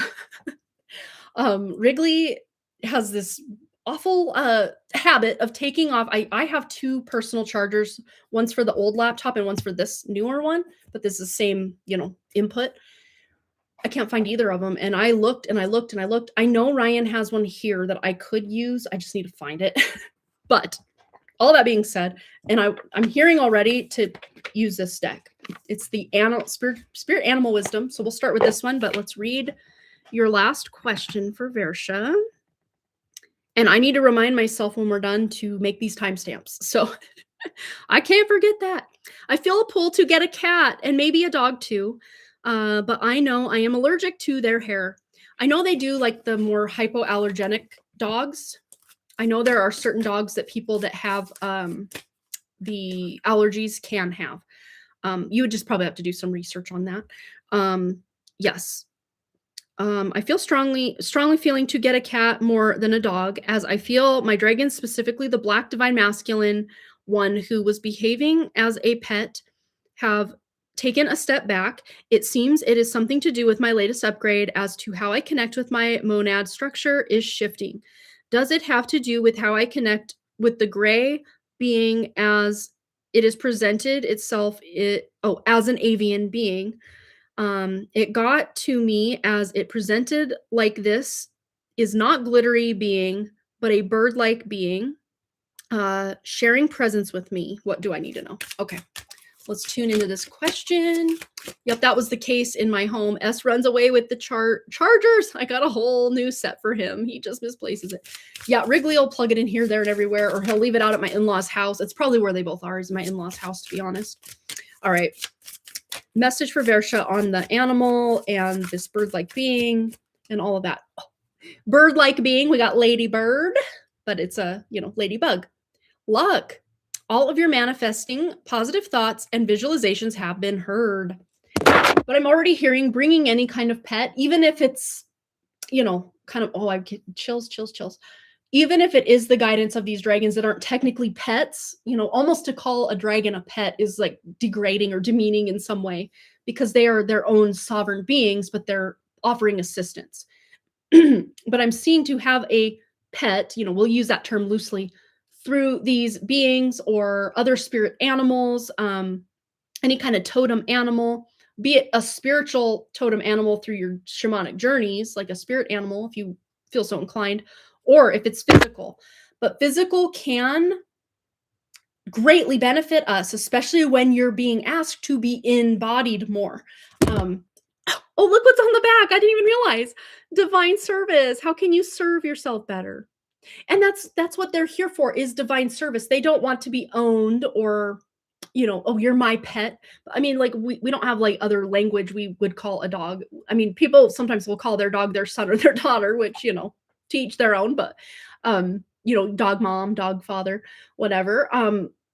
But this is about, them offering divine service to you, be it a dog, a cat, a lizard, whatever it is you feel so inclined to either have as a spiritual kind of helper, divine service companion, or physical, where you're going down to the animal shelter and you're bringing home a pet. Either way, there is a divine service that these beings are offering you at this time and want to offer you. But if you could have, I'm seeing specifically cat, even though dog came out, I am specifically seeing cat and then dragon. Oh my God. Dragon, it's weird because they're showing me that the cat will be closer to the dragon energy right now for you. And we have Gaia's gateway, access Earth's inner wisdom. And especially when you want to be more grounded, bring in that feline energy, or a pet of any kind, but that feline purring energy can really help ground and heal you. Where is my tarot? Here it is. Anything else for Versha? All of this, apparently. And there's that dang hermit card again. Wow. Yeah, and I'm seeing, especially with this combination, the Hermit and the Hanged Man, Hanged One, whatever it's called, Hanged Man in this deck. It's like, okay, I've been doing my spiritual paces, but I still feel stuck. Been doing the spiritual work, still feel stuck. What's gonna give? What's gonna give? Making a change by bringing one of these, divine service beings into your home, be it as a pet or more of a spiritual companion of some kind, will greatly benefit. But to have a physical pet, especially with this combination here with the Seven of Swords and Five of Wands, this is very combative, very like on defense all the time energy. Having a physical, animal companion in your space will greatly reduce this for you. And then it will help you be able to finally move forward on ideas, inspiration, wisdom, guidance that you're getting. You may even feel very spiritually connected. And I would say it's almost guaranteed, if not just guaranteed, to feel very spiritually bonded to whatever animal that you bring into your home. Get one of these as well.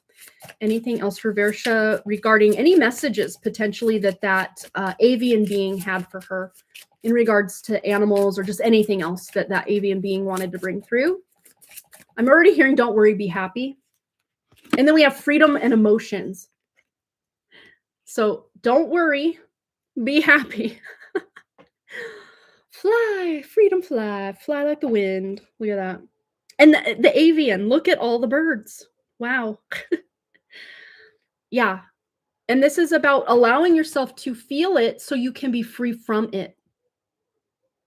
And it won't spill into all of your relationships to where you're projecting onto them, they're projecting onto you. This is something you can just easily do in a very contained way. Felt like a gray being behaving like an avian. Gotcha. So I'm hearing already like they didn't feel safe to be who they truly were. So they kind of had to come to you as something that may have even kind of, who are you? Like almost scared you or kind of caused you to like stand up and like pay attention. But I am feeling there's a beneficial, benevolent energy behind it. Even if they had to come to you with like a false face, it wasn't because they were trying to deceive you. It was because it's weird because it's like, I'm not purposely trying to harm you, even if it feels like I'm harming you. So it's like that wasn't their intention, but it's what happened. Yeah, I found it siphoning my energy through my spine behind the head. It felt like a gray being behaving like an avian. Okay, so this is what this means, especially the freedom and the emotions. It was feeding on the emotions, and that was what gave it its freedom. Okay, so it's like I wasn't trying to deceive you because I'm a bad person. I'm just trying to keep existing. Wow. But I mean, isn't that like the story of the false matrix? They can't exist without us. So, but again, it's not like they were just out here trying to cause harm just to cause harm. It's like they literally need it as the sustaining life force. But and now I'm seeing that Neptune energy that we had in our earlier reading for our collective earlier of you were taken aback by it, but you realize, yes, it was siphoning my physical energy, but it can't technically touch my spirit. That's kind of how this needs to come through. Yeah. Oh, there was an eagle that was false light being too. Yeah, there's a lot of that going on right now for sure. But it's about due diligence and discernment. So even if something is of benevolence and it's showing up and you're not ready for it, it's not going to like take offense that you push it away or say, oh no, I rebuke you, any of that. And in fact, if it is on your spirit team or part of your monad or what have you, it can never be separated from you anyway. So it's not like you're going to lose anything by telling it to go away, if that makes sense. If you're, needing more time or preparation to have that kind of connection. Closing statement, ambience. And there's like protecting your aura and being able to suss out what's light, what's dark, what do I need right now, what do I don't. Yeah, I did a strong revocation and have been repeating that. That's good. Yeah, since then my dragons took a step back. It's interesting because they took a step forward into this reading. So they may be kind of back in action, or at the very least letting you know, hey, we're available if you need us. We're not going to like just barge in and be like, we're here. But like, we're waiting in the wings. We're literally wings. Anything else? Any message from dragons specifically? Ooh. Funny, because I'm like, oh, that's reverse, but look, it's what's the back of the cards look like. Sometimes there's just too much noise, and we did have that emotion card. I think I put it away. Sometimes there's just too much noise, and especially if that kind of gray. Oh, and you were talking about a gray being. Look, it's gray. Different shades of gray here. 50 shades of gray. It's not like they step back because, oh, we can't protect you. It's not anything like that. It's because this thing is in your frequency, we then can't be in your frequency, is really kind of what's coming across. But you've rebuked it, you've sent it away, you've done all you need to do. And now what energy? Okay, that came out again. But this is about ambience. Ambience is kind of your surroundings, where you're at right now. What else do you have to say about this? Specifically from dragons or just Versha's monad? What does she need to know? Again with the emotions. So it rides an emotional wave. And remind me, I think you're are you an emotional projector, or you at least have your solar plexus defined on your human design chart? They can ride that. That's where the archons hook in, is that solar plexus emotional frequency. So even if you know, okay, I'm on an emotional wave right now, you're always on an emotional wave. That's just how that is when you have that defined solar plexus. But you being in charge of that rather than letting it take charge of you. And you can even look up ways on how to do that and what you need to do for that, if that helps. Yeah, because that is where this mutation is taking place. And that doesn't mean that because it's going to be those born after 2027, specifically February of 2027, that will have this mutation. And the ones that fully have the mutation will be considered raves, which that's not what we are. We're like a human in transitus or what have you. But what I'm seeing with this is we still have access to being able to make this emotion center now and more of an awareness center, or at least us being aware of, oh, there's a little moth, us being aware of our emotions, whether you're defined or undefined, which you are defined. So you being hyper aware of your emotional wave, ups and downs and everything in between, is your currency. Literally is your currency. Closing statement. Closing statement. Okay, we have art. And look, I always forget the name of this. It's in Japan. It's a way that, you crack a vase or, break something. And then instead of throwing it out or tossing it or just gluing it, they put it back together and seal it back up with gold, making it hence way more valuable than it started. So there's something about all the ways that you felt you were broken or damaged are actually where the light shines through. We thought we were damaged or broken, but the cracks are where the light shines through. And you're filling in those trauma loops and those resentments, those wounds from the past with the pure gold of true spirit, your true monad, coming in to fill in all of those cracks. Oh, we already did do the free reading earlier, so that's already over, but you can watch the replay. We have a whole full in-depth reading for free at the beginning. So if you want to see that. And then I will be back on Friday, or as I like to say, Friday. I haven't said that in a hot minute. We're going to probably be doing a free 1-card pull at the beginning of that live stream. And then I know Kirsten wanted to donate on Friday, potentially, and anyone else that wanted to donate for a more in-depth personal reading can do so on Friday, which is like 2 days from now. So June 5th, Friday, 11 a.m. Mountain Time, I will be back. And thankfully, I don't have to pick Wrigley up since I'm not driving right now. He's going to walk home from school, so I didn't have to hurry or rush or do anything special. But I am kind of hungry, so I'm probably going to go get, I think he said 3 o'clock, get that. We're right on time. It's almost 3 o'clock here. I'm going to get dinner in the oven, even though I haven't had lunch yet. But I needed this. I needed to come back we're almost 4 hours into this live stream. I'm so glad that this worked out, that we could all hang out today. So I will be back Friday for the free 1-card pull for everybody who's here. Usually roughly about the first 20 minutes, we'll spend time doing that. So if you want to get in on the free portion, usually it's the first 20 to hour or so, minutes. Depends on how long-winded I get that day. But usually if you're here right when the live stream starts, you're not going to miss what we're doing unless you have to go like 15 minutes later. You might miss it, but usually that first hour I'll set aside or reserve for the free stuff, if that makes sense. So usually if you're here that first hour of our live stream, you'll get in on whatever goodness we're giving out for free that day. Hope that helps. All right. So let me get all this put away. And yes, I'm going to hurry up and get off of here so I can make those timestamps before my...